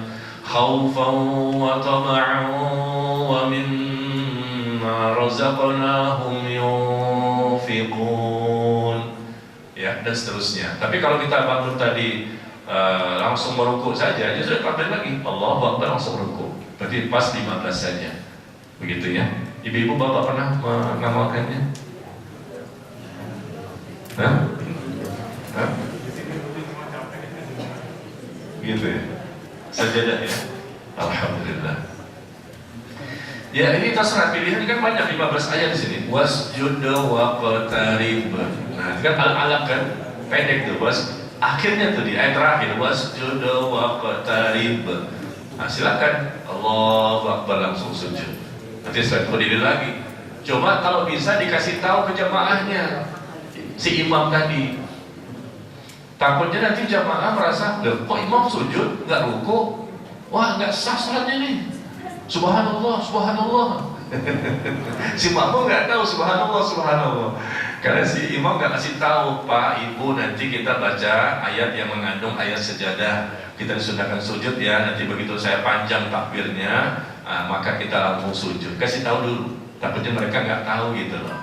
Ya, biasanya orang yang paling paham itu di surah As-Sajdah ini, karena Rasulullah seringkali membacanya ketika subuh di hari Jumat, dan banyak yang orang yang mengikutinya ya. Tapi kadang-kadang banyak juga kaum muslimin yang tidak mengetahuinya. Contoh, saya pernah menjadi imam khutbah Jumat. Saya khotibnya dan imam sekaligus di kampus Gunadarma di Jalan Margonda Raya itu loh. Depok, Bu. Tahu nggak Depok? Kota besar itu loh. Kan saya tinggal di Depok, Pak. Jadi kota besar, Pak. Saya khotbah di kampus Gunadarma itu di Margonda Raya. Saya lupa ngasih tahu jamaah bahwa nanti kita baca surah As-Sajdah, hendaknya kita sujud tilawah. Saya pikir, wah tahulah mereka. Salah saya ternyata. Kenapa? Ketika saya masuk tadi ayat tadi itu yastakbir tsumma la yastakbirun, kemudian saya langsung sujud. Allah, saya panjangkan takbirnya itu untuk menginformasikan kepada orang-orang di belakang, barangkali nggak tahu kan, ketutup sama dinding barangkali, atau di luar masjid nggak kelihatan kan, supaya mereka itu sujud. Nah setelah itu saya berdiri lagi, Allahu Akbar. Jadi nggak tahu nih kondisi gimana. Ternyata begitu saya sujud, ada yang mengucapkan Subhanallah, Subhanallah, Subhanallah.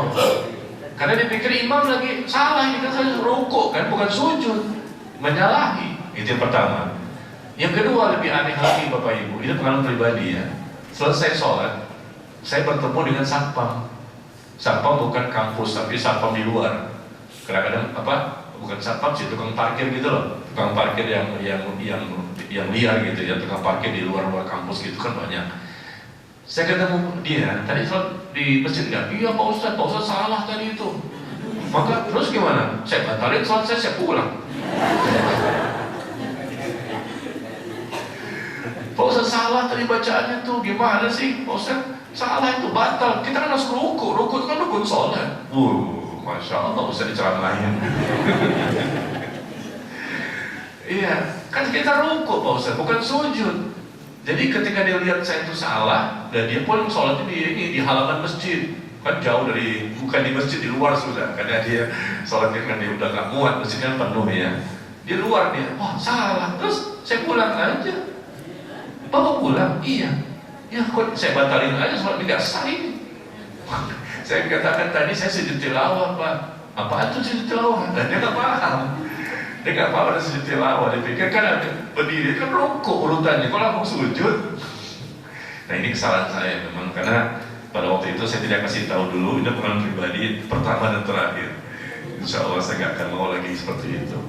Ya. Yang kedua itu masjid-masjid yang memang sudah bisa lebih mudah lah memahaminya, dan kita juga imam hendaknya memberitahu dulu kepada makmumnya. Ini sunnahnya. Ada ketika membaca Quran yang ada ayat-ayat yang disunahkan kita sujud tilawah di dalam sholat maupun di luar sholat. Sedikit lagi ya. Yang ke-17, jika memang harus memotong tilawah Al-Quran untuk menjawab pembicaraan orang lain, maka jangan jawab seketika ia selesai berbicara. Namun tunggulah hingga merampungkan bacaan pada awal ayat atau berhenti di tempat yang sesuai. Kita lagi baca nih, tiba-tiba ada yang ngomong sampai kita, gimana kabarnya? Ya Allah, lagi baca Quran, dicolek-colek, ya ngajak ngomong, jam berapa sekarang? Lagi baca Quran tanya jam berapa? Maka kita jangan langsung menjawab, tapi selesaikan dulu baca tersebut sampai ujung ayat atau di mana kita boleh berhenti. Nah itu caranya, ini adab dalam membaca Quran. Nah, sampai kita begitu dia berhenti ngomong, lalu kita jawab langsung, padahal kita belum boleh berhenti nih. Kita pasang berhenti pada posisi yang salah, yang akhirnya bisa berubah makna. Bisa dipahami? Ya.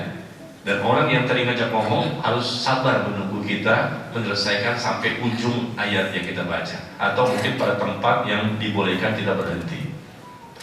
Yang ke-18, wajib menggerakkan lisan saat membaca Al-Quran. Adapun hanya sebatas membaca dengan mata, maka hal tersebut tidaklah cukup dan tidak dianggap sebagai tilawah.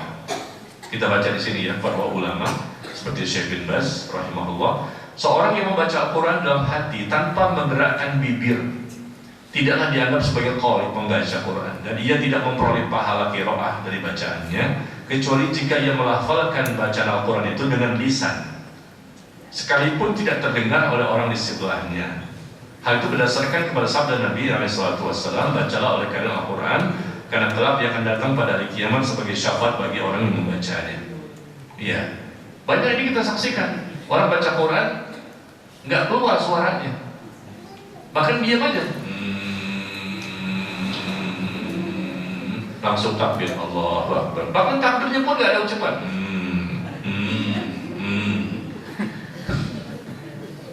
Tidak bergerak, bibirnya itu nggak ada. Mungkin zuhur ya, zuhur kan nggak bersuara tuh, tapi bibirnya pun nggak begini, nggak kelihatan. Padahal Rasulullah itu ketika ketika zuhur saja itu kelihatan beliau membaca Qurannya dengan suara yang pelan. Buktinya jenggotnya bergerak-gerak. Sahabat mengatakan demikian. Kami mengetahui Rasul itu membaca karena jenggotnya bergerak dan bibirnya juga bergerak. Dan kadang Rasulullah pun membaca ketika zuhur terdengar juga oleh sahabat bacanya itu apa setelah Al-Fatihah. Meskipun sunnahnya tidak dikeraskan, tapi Rasul ingin mengajarkan kepada sahabat bahwa setelah Al-Fatihah itu juga disunnahkan membaca ayat dan surat-surat yang lain pada sholat zuhur ya, sebagai imam atau sebagai makmum. Jadi intinya membaca. Bukankah Nabi telah memerintahkan untuk membaca Quran dengan suara yang indah? Bagaimana bisa indah? Ya, nggak keluar suaranya. Yang berarti itu keluar dari lisan kan, dan bukan sekedar dalam hati. Ya, yang dimaksud adalah membaguskan suara dalam membaca Quran. Imam Al-Utsaimin rahimahullah mengatakan, qiraah membaca Quran itu harus dengan lisan. Apabila seorang membaca bacaan-bacaan salat dengan hati saja, maka tidak dibolehkan. Ini yang terjadi Bapak Ibu ya. Ya, insya Allah kita pernah melihat. Mungkin juga kita sebagai pelakunya. Ya, kita baca Quran tapi mulut tuh diem aja. Sholat sih sholat bangun malam, mungkin dia ke masjid, sholat itu masjid, ya mungkin dia sholat yang lain, tapi mulutnya tidak bergerak, diam dari awal sampai akhir. Ya, sunnahnya adalah menggerakkan bibir ini, tapi bukan dikencengin. Ya, cukup terdengar oleh diri kita sendiri. Bismillahirrahmanirrahim. Alhamdulillahirabbil alamin. Arrahmanirrahim. Maliki yaumiddin. Iyyaka na'budu wa iyyaka nasta'in. Cukup terdengar oleh diri, nggak mesti orang sebelah, nggak bisa mengganggu bahkan ketika berjamaah ya. Tapi kalau nggak berjamaah pun cukup diri kita mendengar untuk diri kita sendiri. Begitu. Jadi bukan diam dari awal sampai akhir. Setelah itu baru takbir. Nah itu keliru ya. Kemudian yang ke-19, termasuk dikatakan tidak menghormati firman Allah manakala membaca beberapa ayat kemudian menyelanya, menyelingi dengan membaca Twitter, Telegram, YouTube dibuka, Instagram dibuka. Setelah itu balik lagi baca Quran, kayaknya pengalaman deh. Baca WA, ting masuk. Ya, betul Pak? Pernah kita alami ini ketika Ramadan ini juga. Kita lagi baca nih, tiba-tiba bunyi ting atau bunyi-bunyi lagu lah atau apa, menunjukkan bahwa WA masuk atau telepon masuk. Nah ini tidak menghormati. Ya, lalu kita baca tuh, jawab lagi, jawab.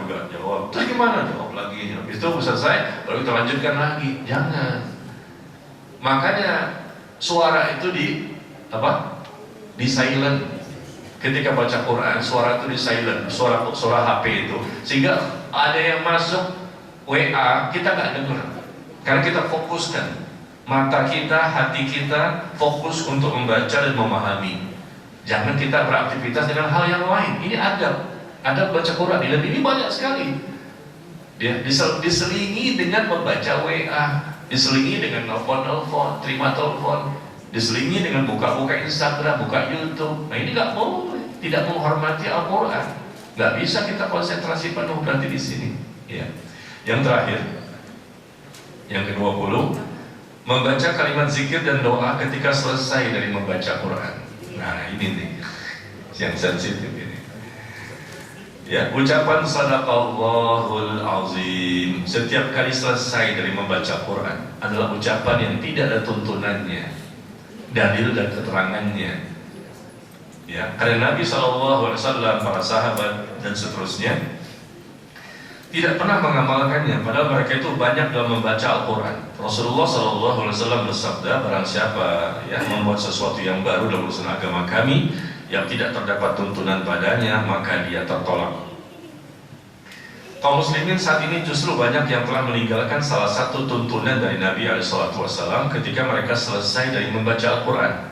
Padahal ada ucapan yang beliau ajarkan dan beliau syariatkan. Nah, di sini kita bisa baca ya bagaimana Aisyah meriwayatkan Rasulullah itu ketika beliau selesai dari membaca Al-Quran, kata Aisyah itu membaca apa? Subhanakallahumma wa bihamdika asyhadu an la ilaha illa anta astaghfiruka wa atubu ilaik. Ya, hadisnya ada ini. Dan bahkan Imam An-Nasa'i telah membawakan hadis ini di atas dalam pembahasan sebuah bab yang berjudul apa yang menjadi penutup bacaan Al-Quran. Hadisnya ada, sudah lebih dari 1000 tahun yang lalu. Cara baca, selesai baca Quran itu bacanya apa? Bukan Sadaqallahul Azim. Karena artinya bagus. Sadaqallahul Azim itu maha benar Allah yang maha agung. Maha benar Allah, Sadaqallah, Allah maha benar, Allah maha agung. Tapi kan contoh bacaan itu tidak ada. Rasul nggak pernah mencontohkan, para sahabat pun tidak pernah mencontohkan. Tapi ini sudah populer di mana-mana kan? Ya, coba tanya sama mereka. Datangkan hadis yang palsu sekalipun. Ya, Rasul mengajarkan atau para sahabat juga mengajarkan, mencontohkan dan mempraktekkannya. Ternyata yang ada justru hadis yang dikeluarkan oleh Imam An-Nasa'i dalam kitabnya As-Sunan Al-Kubra dan kitab Amal Yaum wal Lailah, diriwayatkan juga oleh Imam Ahmad dan Imam At-Tabrani dalam kitabnya Ad-Du'a. Ya, apa yang menjadi penutup bacaan Al-Quran itu setelah selesai baca Quran ditutup dengan ya sunnah ya, bukan wajib. Subhanakallahumma wa bihamdika asyhadu an la ilaha illa anta astaghfiruka wa atubu ilaik. Nah, ini yang banyak ya kaum muslimin barangkali belum mengetahuinya, maka mulai sekarang kita ubah. Nah, demikian kurang lebih 20 adab dalam membaca Al-Quran, dan ini sangat penting untuk dipahami dan diketahui oleh setiap muslim, apalagi ketika di bulan Ramadan, karena memang bulan inilah kita lebih banyak membaca Quran dibandingkan bulan-bulan yang lain. Ya, sampai di sini kira-kira ada yang mau bertanya? Gimana? Artikel ini bisa saya hapus? Ya, saya hapus ya. Karena ini memang bukan artikel untuk hari ini. Artikel hari ini sudah saya posting tadi pagi. Ini nanti artikelnya buat nanti, buat kesempatan lain waktu. Tapi karena kita ada membahas ini, maka saya percepat. Ya, silakan. Izin bertanya, Ustaz. Ya. Assalamualaikum warahmatullahi wabarakatuh. Waalaikumsalam. Yang pertama, yang nomor 20 tadi, saya baru dengar dan tadi pagi masih sudah tahu. Tapi kayak dosa ya, Tad, kan belum tahu ya, Tad. Iya. Ya, jadi saya tegaskan sama anak-anak saya ikut sekarang. Jadi kita tutup dengan doa kafaratul majlis ya, Tad. Yang sunnahnya gitu ya. Kalau kita kasih tahu orang, nanti dia tanya dasarnya apa Tad? Kita sih dalilnya tulisan yang ada di situ ya, iya, tadi ya. berikan tulisannya. Baik. Dan sampaikan bahwa tidak ada dalilnya Rasul dan para sahabat ya mengucapkan Sadaqallahul Azim. Yang ada justru ini, lihat tulisannya. Ya Rasul amalkan menurut persaksian langsung dari istrinya yang bernama Aisyah radhiyallahu anha. Itu yang pertama. Ada yang kedua, Tad. Jadi ini jawabannya kadang-kadang berbeda-beda, Tad ya. Tapi saya jadi bingung. Kalau di bulan Ramadan khusus, Tad, kan kalau kita bilang kualitas dan kuantitas dari membaca Al-Quran, Tad. Ada yang berpendapat bahwa khusus untuk bulan Ramadan yang kita kejar itu kuantitasnya, Tad. Jadi kalau misalnya tahun kemarin kita 1 kali khatam, kuantitasnya kita berazam tahun ini 2 kali gitu, Tad. Bagi kalau yang tadi Imam Syafi'i lah 2 kali atau sahabat atau siapa, Tad, karena mereka itu kan pertama bahasa ibu mereka ya, Tad. Ya, jadi sudah tahu artinya. Sedangkan ini kita nggak tahu artinya, Tad. Kalau kita baca langsung baca lagi tafsir artinya, nggak bisa meningkatkan kuantitas, Tad. Dengan kualitas-kualitas saya lah saya bilang itu. Jadi menurut Ustaz bagaimana, Tad? Kita kejar kualitasnya dengan tadabbur atau kita boleh khusus Ramadan dengan kuantitas? Iya, baik. Barakallahu fiik. Sudah saya sampaikan tadi sebetulnya bahwa untuk Ramadan ini cukup kita baca Quran yang bahasa Arabnya plus terjemah saja. Adapun tafsir kita fokuskan nanti di luar bulan Ramadan. Tafsir kan panjang tuh, penjelasan asbabun nuzul, latar belakang turunnya ayat, bagaimana pengertiannya, ya. Itu kita baca nanti sajalah di luar bulan Ramadan. Tapi khusus Ramadan ini kita perbanyak untuk baca Quran dan upayakan kelas terjemah. Terjemah bisa kok sambil jalan. Kenapa? Karena saya khawatir survei membuktikan banyak sekali kaum muslimin di luar bulan Ramadan mereka nggak baca 30 juz. Jadi mereka tuh, mohon maaf ya, ini kan ya banyak yang kita dengar, kita saksikan ya. Mereka tuh tidak pernah membaca 30 juz di luar bulan Ramadan.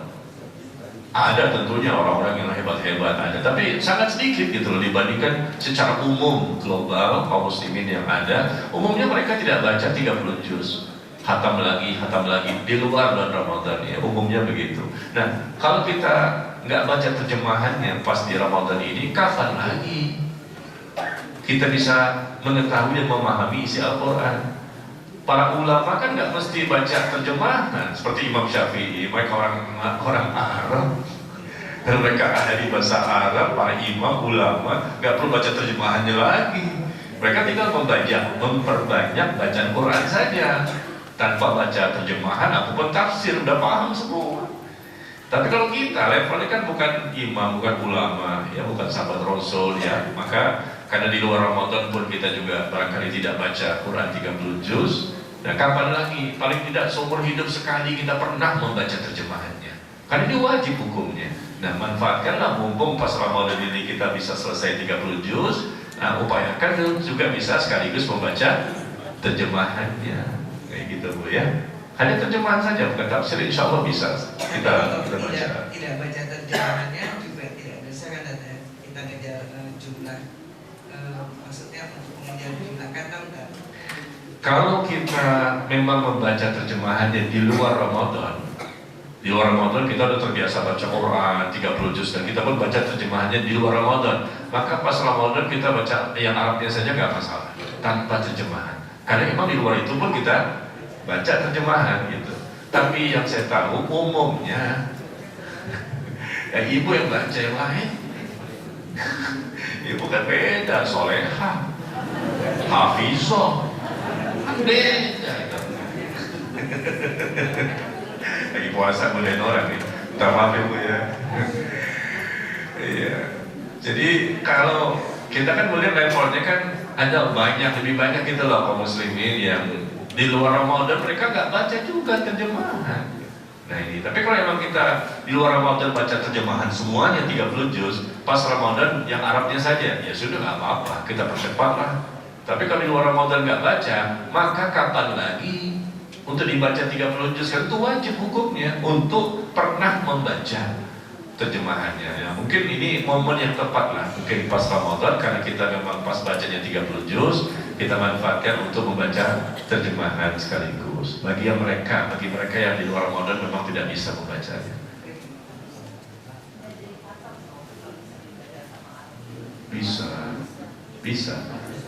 Bisa khatam terjemahannya, khatam juga bahasa Arabnya, kan cepat Bu cara bacanya.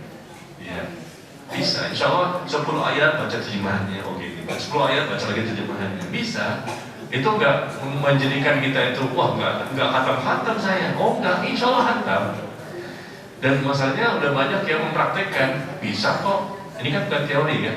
Banyak jamaah saya yang sudah mempraktekkan dan mereka bisa selesai 30 juz itu satu kali khatam di bulan Ramadan.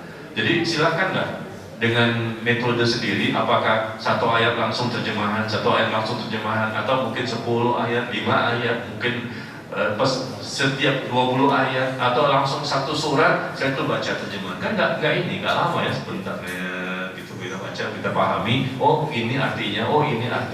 Jadi kita pernah membaca maksud dari atau terjemahan dari Al-Quran tersebut supaya kita tidak termasuk orang yang dosa nantinya.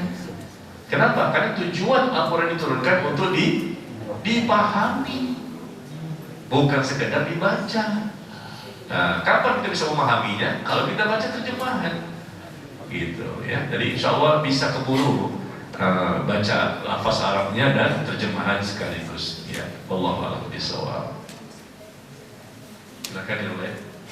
Pak Ustadz mau tanya Pak Ustadz, jika ada imam ya yang jika ada seorang yang menjadi imam tetapi bacaan tajwidnya kurang baik, apakah kita sebagai makmum sah mengikutinya atau mungkin perlu mengulang sendiri? Ya. Asal. Imamnya nggak bagus bacaan tajwidnya, makhrajnya kemana-mana. Ya, kalau kesalahannya fatal, kita makmum jangan berimam dengannya. Nggak boleh, karena kesalahannya fatal. Tapi kalau cuma kesalahan dikit-dikit, ya kita ingatkan, masih bisa diingatkan, insya Allah nggak masalah. Barangkali nggak ada imam yang lain yang bisa betul-betul sangat bagus gitu. Adanya cuma dia. Nah, kesalahan cuma sedikit, ya makmum bisa mengingatkan. Barangkali dia lupa atau mungkin nggak tahu. Tapi kalau kesannya fatal, maka jangan bermakmum dengannya, ya seperti itu. Nah, supaya rumah tangga kita ini berkah, ya, dan rumah kita penuh dengan suasana ibadah, saya sarankan Bapak Ibu sholat tarawihnya di rumah ada. Jangan 30 hari Ramadan di masjid semuanya. Sekali-sekali di rumah. Nanti suami jadi imam atau anak laki-laki jadi imam. Ya, mungkin suami bacaannya, wah saya nggak bagus bacaannya, berantakan. Ya udah, anak laki-laki jadi imam. Kita hidupkan suasana berjamaah di rumah. Bisa Bapak Ibu? Ya, jadi jangan semuanya dihabiskan di masjid. Ya, coba di rumah, ya, bersama istri, bersama suami, bersama anak. Cuma saya pesan ibu-ibu, ibu-ibu sampaikan ke suami nih, mati-mati ke suami, Pak, Mas, ayam beb. Sampaikan ke suami, tolong, kenapa? Kata suaminya, tolong jangan baca Al-Baqarah semuanya. Kasih tahu sebelum sholat. Takutnya nanti suami baca Al-Baqarah semuanya. Begitu salam, istri udah gak ada. Ibu ya, kasih tahu. Jadi aku baca apa kata suami? Jangan Al-Baqarah semuanya Mas. Jadi baca apa? Ali Imran aja. Apakah boleh membaca Al-Quran di HP sambil posisi tidur karena lelah? Ya, ini namanya nawar ya. Bisa kita tawar ini. Membaca Al-Quran di handphone sambil posisi tidur karena lelah. Ya nggak masalah, insya Allah. Karena lelah ya. Ya, karena zikir kepada Allah itu bisa berdiri, duduk, berbaring. Ya, itu bisa. Kita berzikir sambil berjalan pun boleh. Kita jalan kaki di rumah ke masjid sambil baca Quran boleh. Ya, di mobil kita sambil nyetir boleh.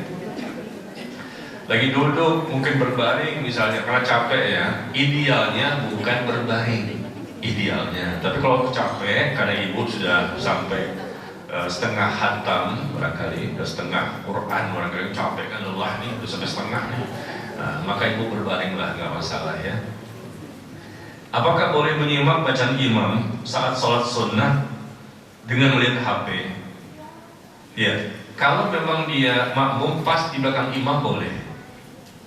Makmum pas belakang imam, dia bisa mengecek bacaan imam dengan mushaf atau dengan handphonenya.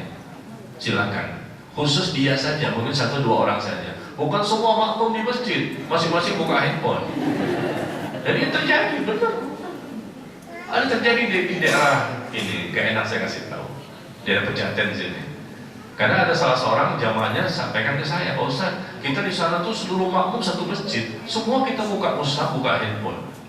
Dan ustaznya yang menjadi imam itu mengatakan masing-masing hendaknya buka. Loh, kok bisa?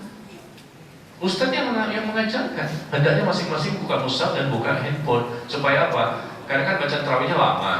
Nah, supaya makmum tuh nggak merasa lama dan merasa menghayati, kan nggak tahu artinya kan. Dengan buka begini kan dia bisa memahami, akhirnya dia bisa tahu, paham apa yang dibaca oleh imam. Tapi semuanya, seluruh makmum yang ada di masjid, saya bilang ini ketentuan dari mana? Kalau cuma di belakang imam pas, di Masjidil Haram pun ada, di Masjid Nabawi pun ada. Orang-orang yang hafal di belakang itu nggak boleh ditempati sama orang sembarangan, Bapak Ibu. Pas belakang imam itu nggak boleh orang sembarangan, harus orang-orang yang hafiz-hafiz semua ini. Tapi ada juga yang pakai mushaf untuk mengecek langsung. Dia sebetulnya udah hafal juga, tapi dia pakai mushaf untuk mengecek bacaan imam. Itu orang tertentu saja, 1-2 orang lah. Ya, tapi bukan semua satu masjid. Yang terjadi di daerah sini Pejaten sini. Ya, nggak boleh seperti itu ya, karena memang tidak ada kepentingan dan itu bisa menjadikan banyak gerakan-gerakan, ya, akhirnya bisa menghilangkan kekhusyuan. Atau kita sendirian di rumah barangkali dengan handphone, dengan mushaf boleh, ya, baca seperti ini, Alhamdulillahirabbil alamin, seterusnya nanti kita taruh di meja agak tinggi. Ya, habis selesai baca, taruh di meja agak tinggi sampai kita langsung kita ruku. Di ruku itu posisi kedua telapak tangan kita di mana? Di lutut. Betul-betul kita pegang lututnya ketika ruku ya. Begitu sujud juga begini ya. Jadi kita nggak sambil memegang mushaf. Ruku sambil megang mushaf begini. Susah. Kayak begini kan mushaf nih. Kita sambil pegang ruku kan posisi kedua telapak tangan kita memegang lutut. Dan gimana caranya kita lagi megang Quran? Makanya taruh di samping kita. Meja yang agak tinggi. Habis kita baca gini, terus lagi kita taruh. Habis kita rukuk sujud, nanti kita Allah berdiri lagi, ambil lagi tuh Qurannya. Nah, kita baca lagi. Jadi samping kita ada mungkin atau depan kita nih ada Quran yang besar, ya kan? Kita bisa lihat Quran itu besar sekali kan tulisannya. Nah, kita bisa baca mungkin satu halaman. Tapi jangan buka halamannya ketika sedang sholat. Maju ke depan buka lagi. Jangan, begitu salam, baru kita buka halaman berikutnya. Ya, kan ada dua tuh, kiri dan kanan. Mungkin kakak pertama satu, kakak kedua satu halaman. Begitu caranya.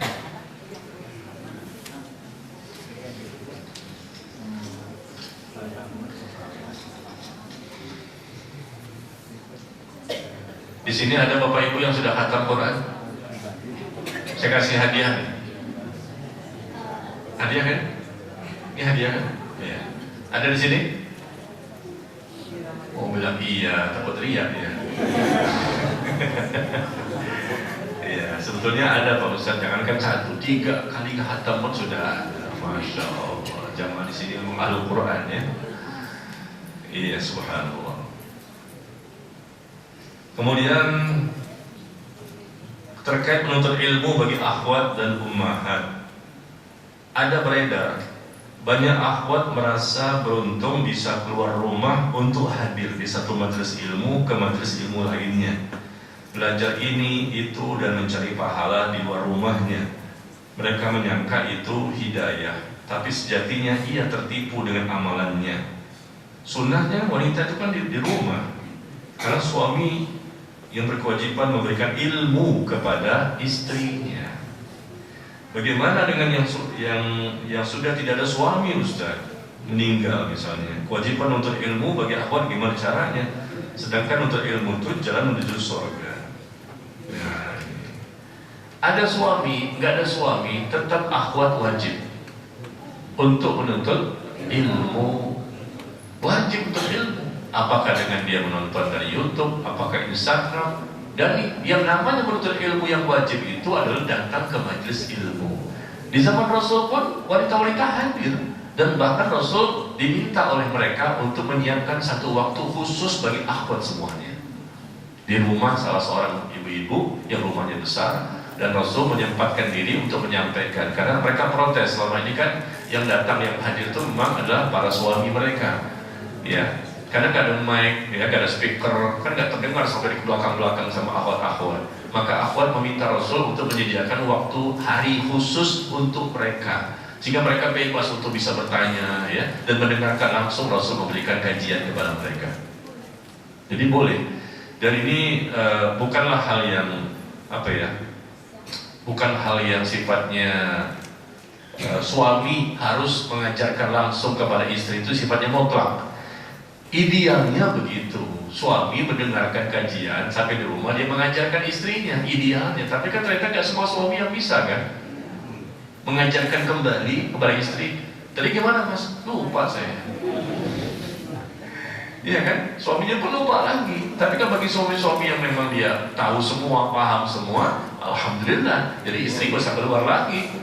Tinggal suami saja menyampaikan. Allah berfirman, Rasul bersabda, catatannya ada, wah dia bisa menyampaikan dengan baik. Ya istri merasa tidak perlu keluar lagi. Tapi kan umumnya kalau kita lihat, mohon maaf, tidak semua suami yang bisa seperti itu kan. Ya, bahkan kadang-kadang mereka lupa lagi, atau mungkin mereka salah lagi dalam menyampaikan. Maka yang seperti ini, maka mereka boleh untuk keluar rumah karena ada kepentingan. Ada kepentingan ya.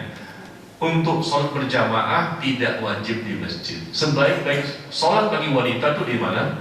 Di rumah, ya. Sebaik-baik sholat bagi wanita itu di rumah. Tapi untuk menuntut ilmu mereka boleh keluar karena ada kebutuhan, ada kepentingan. Karena suami-suami mereka tidak semuanya mampu untuk langsung mengajarkan kepada mereka. Ya, seperti itu. Yang penting adalah ketika menuntut ilmu itu di masjid misalnya atau di rumah, maka tempatnya ya harus jelas ya. Kalau bercampur seperti ini kan maka ada hijab ya, ada adab-adabnya lah, adab untuk menuntut ilmu yang mesti diperhatikan oleh ikhwan maupun akhwat. Pak Ustaz, saya sering sujud tilawah. Ketika membaca Al-Quran, ketika ada gambar sajadahnya itu, saya hanya sujud saja tanpa membaca apa-apa. Pertanyaan saya, apakah saya salah Ustaz? Dan adakah zikir yang pendek ketika sujud itu? Tadi bacanya ada, ya ini yang sunnahnya seperti itu. Hendaknya kita baca minimal Subhan Rabbil A'la. Bacaan ketika sujud kan itu. Subhan Rabbil A'la atau Subhan Rabbil A'la wa bihamdih. Ya itu sajalah. Kalau memang bisa seperti tadi yang saya ajarkan tadi tulisannya apa? Nah itu maka bisa dilakukan, itu yang terbaik ya. Tapi kalau nggak bisa, paling tidak bacaan ketika kita sujud. Itu sunnahnya. Bolehkah membayar fitrah sekarang? Kok fitrah? Oh, zakat fitrah. Bolehkah membayar fitrah sekarang sebelum akhir Ramadan? Zakat fitrah maksudnya ya. Bukan sekarang Bapak Ibu, nanti mendekati Idul Fitri ya. Namanya zakatul fitri. Di hadis Rasul menyebutkan zakat fitrah itu dengan zakatul fitri. Rasul tidak pernah menyebutkan zakat fitrah. Tidak ada istilah zakat fitrah di hadis. Di hadis ya nggak ada. Rasul menyebutkan dalam semua hadis dengan istilah zakatul fitri, zakat yang dikeluarkan mendekati Idul Fitri. Berkaitan dengan fitri ini, futur, berkaitan dengan Idul Fitri, maka sahabat itu mengeluarkan zakat fitrinya, zakat fitrahnya itu 3 hari sebelum Idul Fitri, atau 2 hari, atau 1 hari, atau maksimal sebelum sholat Idul Fitri. Itu maksimal sudah. Bukan di awal-awal Ramadan, di pertengahan Ramadan, itu tidak ada tuntunannya, tidak ada dalilnya. Yang ada di hadis adalah ya sahabat itu mengeluarkan zakat fitrinya 3 hari, sebagaimana Abdullah bin Umar radhiyallahu anhu. 3 hari, 2 hari, 1 hari. Kenapa? Karena ini berkaitan dengan akan diberikan kepada mereka orang-orang fakir miskin, supaya nanti di hari raya Idul Fitrinya, di hari raya Idul Fitrinya mereka semuanya ada makanan, mereka bergembira semua di hari raya itu. Ya, karena tujuannya kan dikasih itu, zakat fitri itu dikasih kepada orang fakir miskin supaya nanti pas lebarannya jangan sampai mereka itu tidak bahagia. Mereka ada makanan semuanya, ada beras semuanya, ada nasi semuanya. Diharapkan seperti itu supaya berbahagia. Jadi kalau diberikan jauh-jauh hari juga pertama nggak ada tuntunan, yang kedua juga tidak sesuai dengan tujuan. Ya, tujuan mengeluarkan zakat fitri itu adalah dalam rangka untuk supaya mereka bisa berbahagia di hari raya Idul Fitri.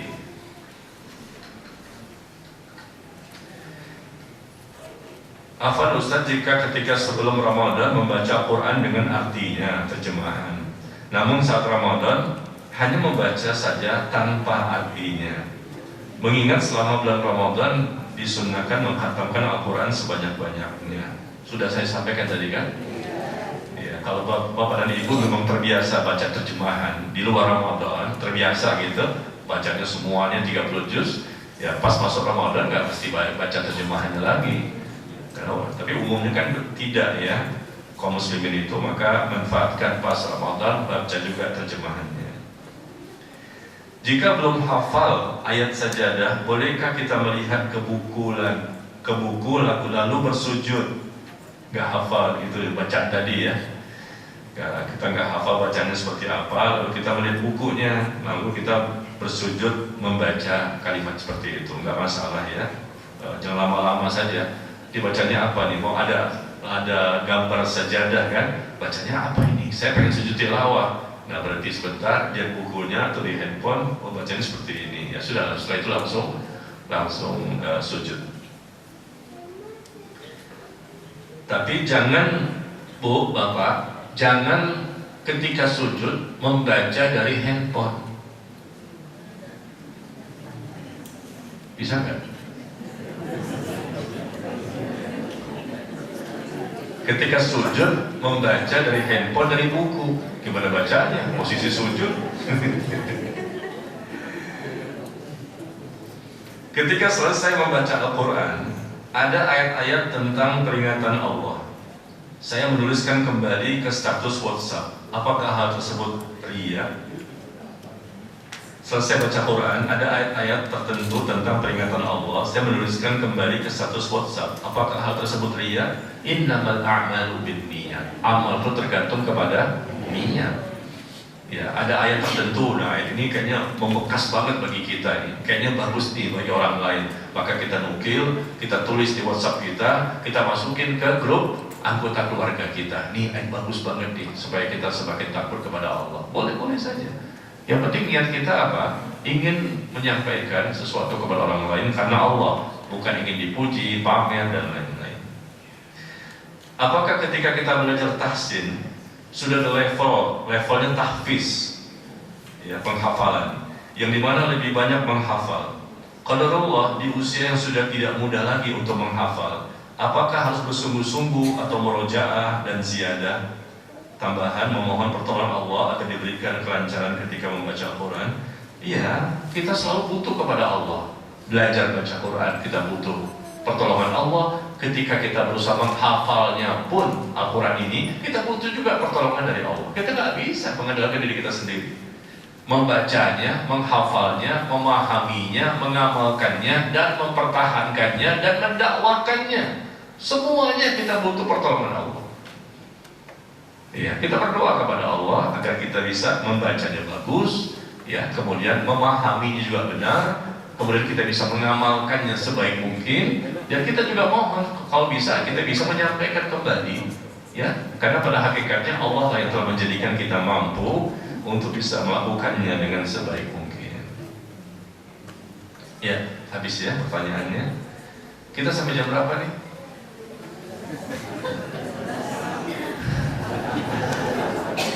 Biasanya saya ada air putih di sini.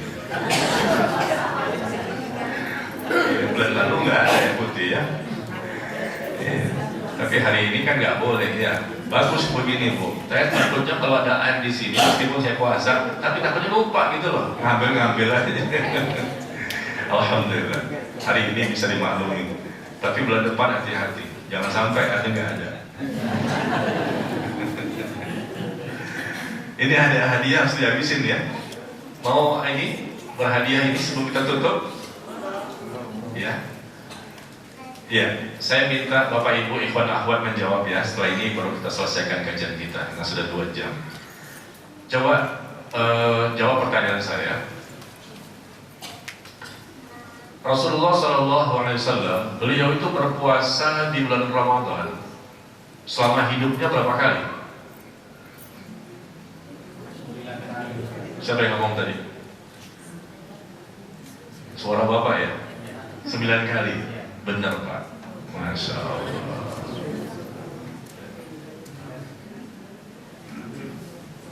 Iya. Suaranya terdengar pertama kali. 9 kali. Rasulullah SAW berpuasa selama di bulan Ramadan. Karena Ramadan itu diwajibkan mulai tahun kedua Hijriah. Dan Rasul meninggal tahun 11. Ya. Jadi 9 kali Rasul berpuasa selama bulan Ramadan. Tenang, masih ada yang lain nih, hadiahnya masih banyak. Kemudian pertanyaan berikutnya, siapa nama istri Nabi yang meninggal di bulan Ramadan? Ada 2 orang istri Nabi yang meninggal di bulan Ramadan. Iya benar, Khadijah dan Aisyah. Duluan Bu. Sudah nikah belum? Sudah nikah ya. Ini ada buku 100 kiat bagi orang tua agar anak insya Allah menjadi soleh dan soleha. Tinggal 1 lagi nih. 3 Quran nih. Saya minta Bapak Ibu menyambung ayat bisa? Bisa menyambung ayat? Saya baca, Bapak Ibu nyambungin lagi tuh loh. Bisa kan? Kan sudah khatam. Ini Al-Quran ini, Masya Allah, bagus ini. Oh kan? Ya. Saya minta Bapak Ibu menyambung ya. Gak usah sampai selesai ayat terakhir, enggak. Paling tidak beberapa ayat lah sambungan setelahnya ya. Siap? Siap dong. Yang hadir hafiz-hafizah. Ya, 1, 2, 3. Saya baca, sambung.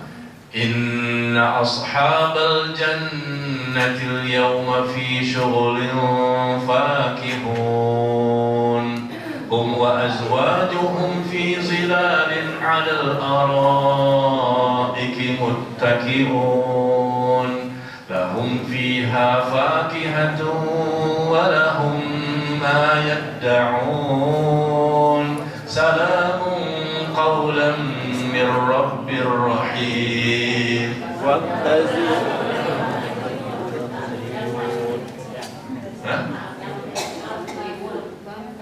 Saya minta ayatnya beberapa. Terus, siapa yang berani? Angkat tangan. Iya, silakan.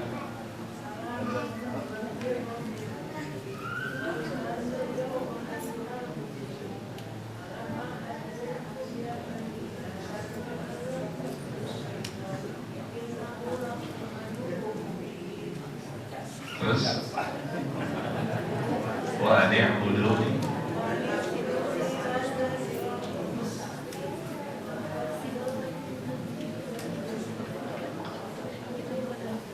Terus,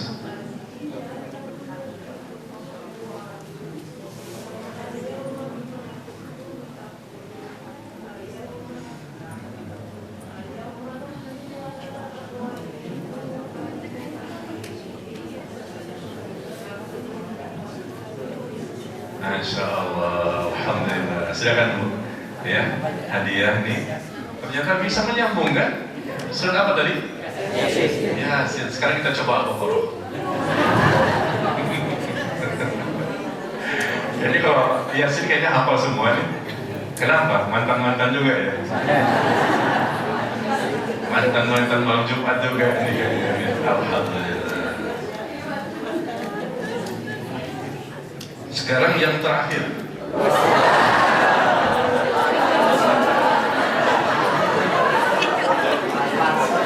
Nggak masalah, saya pulang jalan kaki.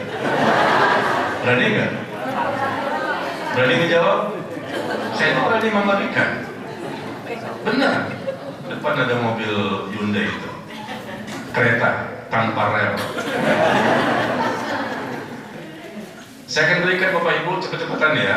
Pertanyaannya, siapa yang sudah bisa memastikan bahwa dia pasti penghuni surga?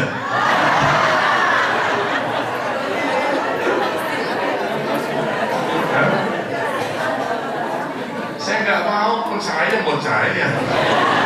Maka saya kasih pertanyaan yang sulit supaya aman. Ya enggak? Supaya aman lah. Masa kasih Bapak Ibu? Ya udah, pertanyaan kedua deh, yang lebih mudah lagi. Siapa yang merasa bahwa dia sudah diampuni semua dosa-dosa?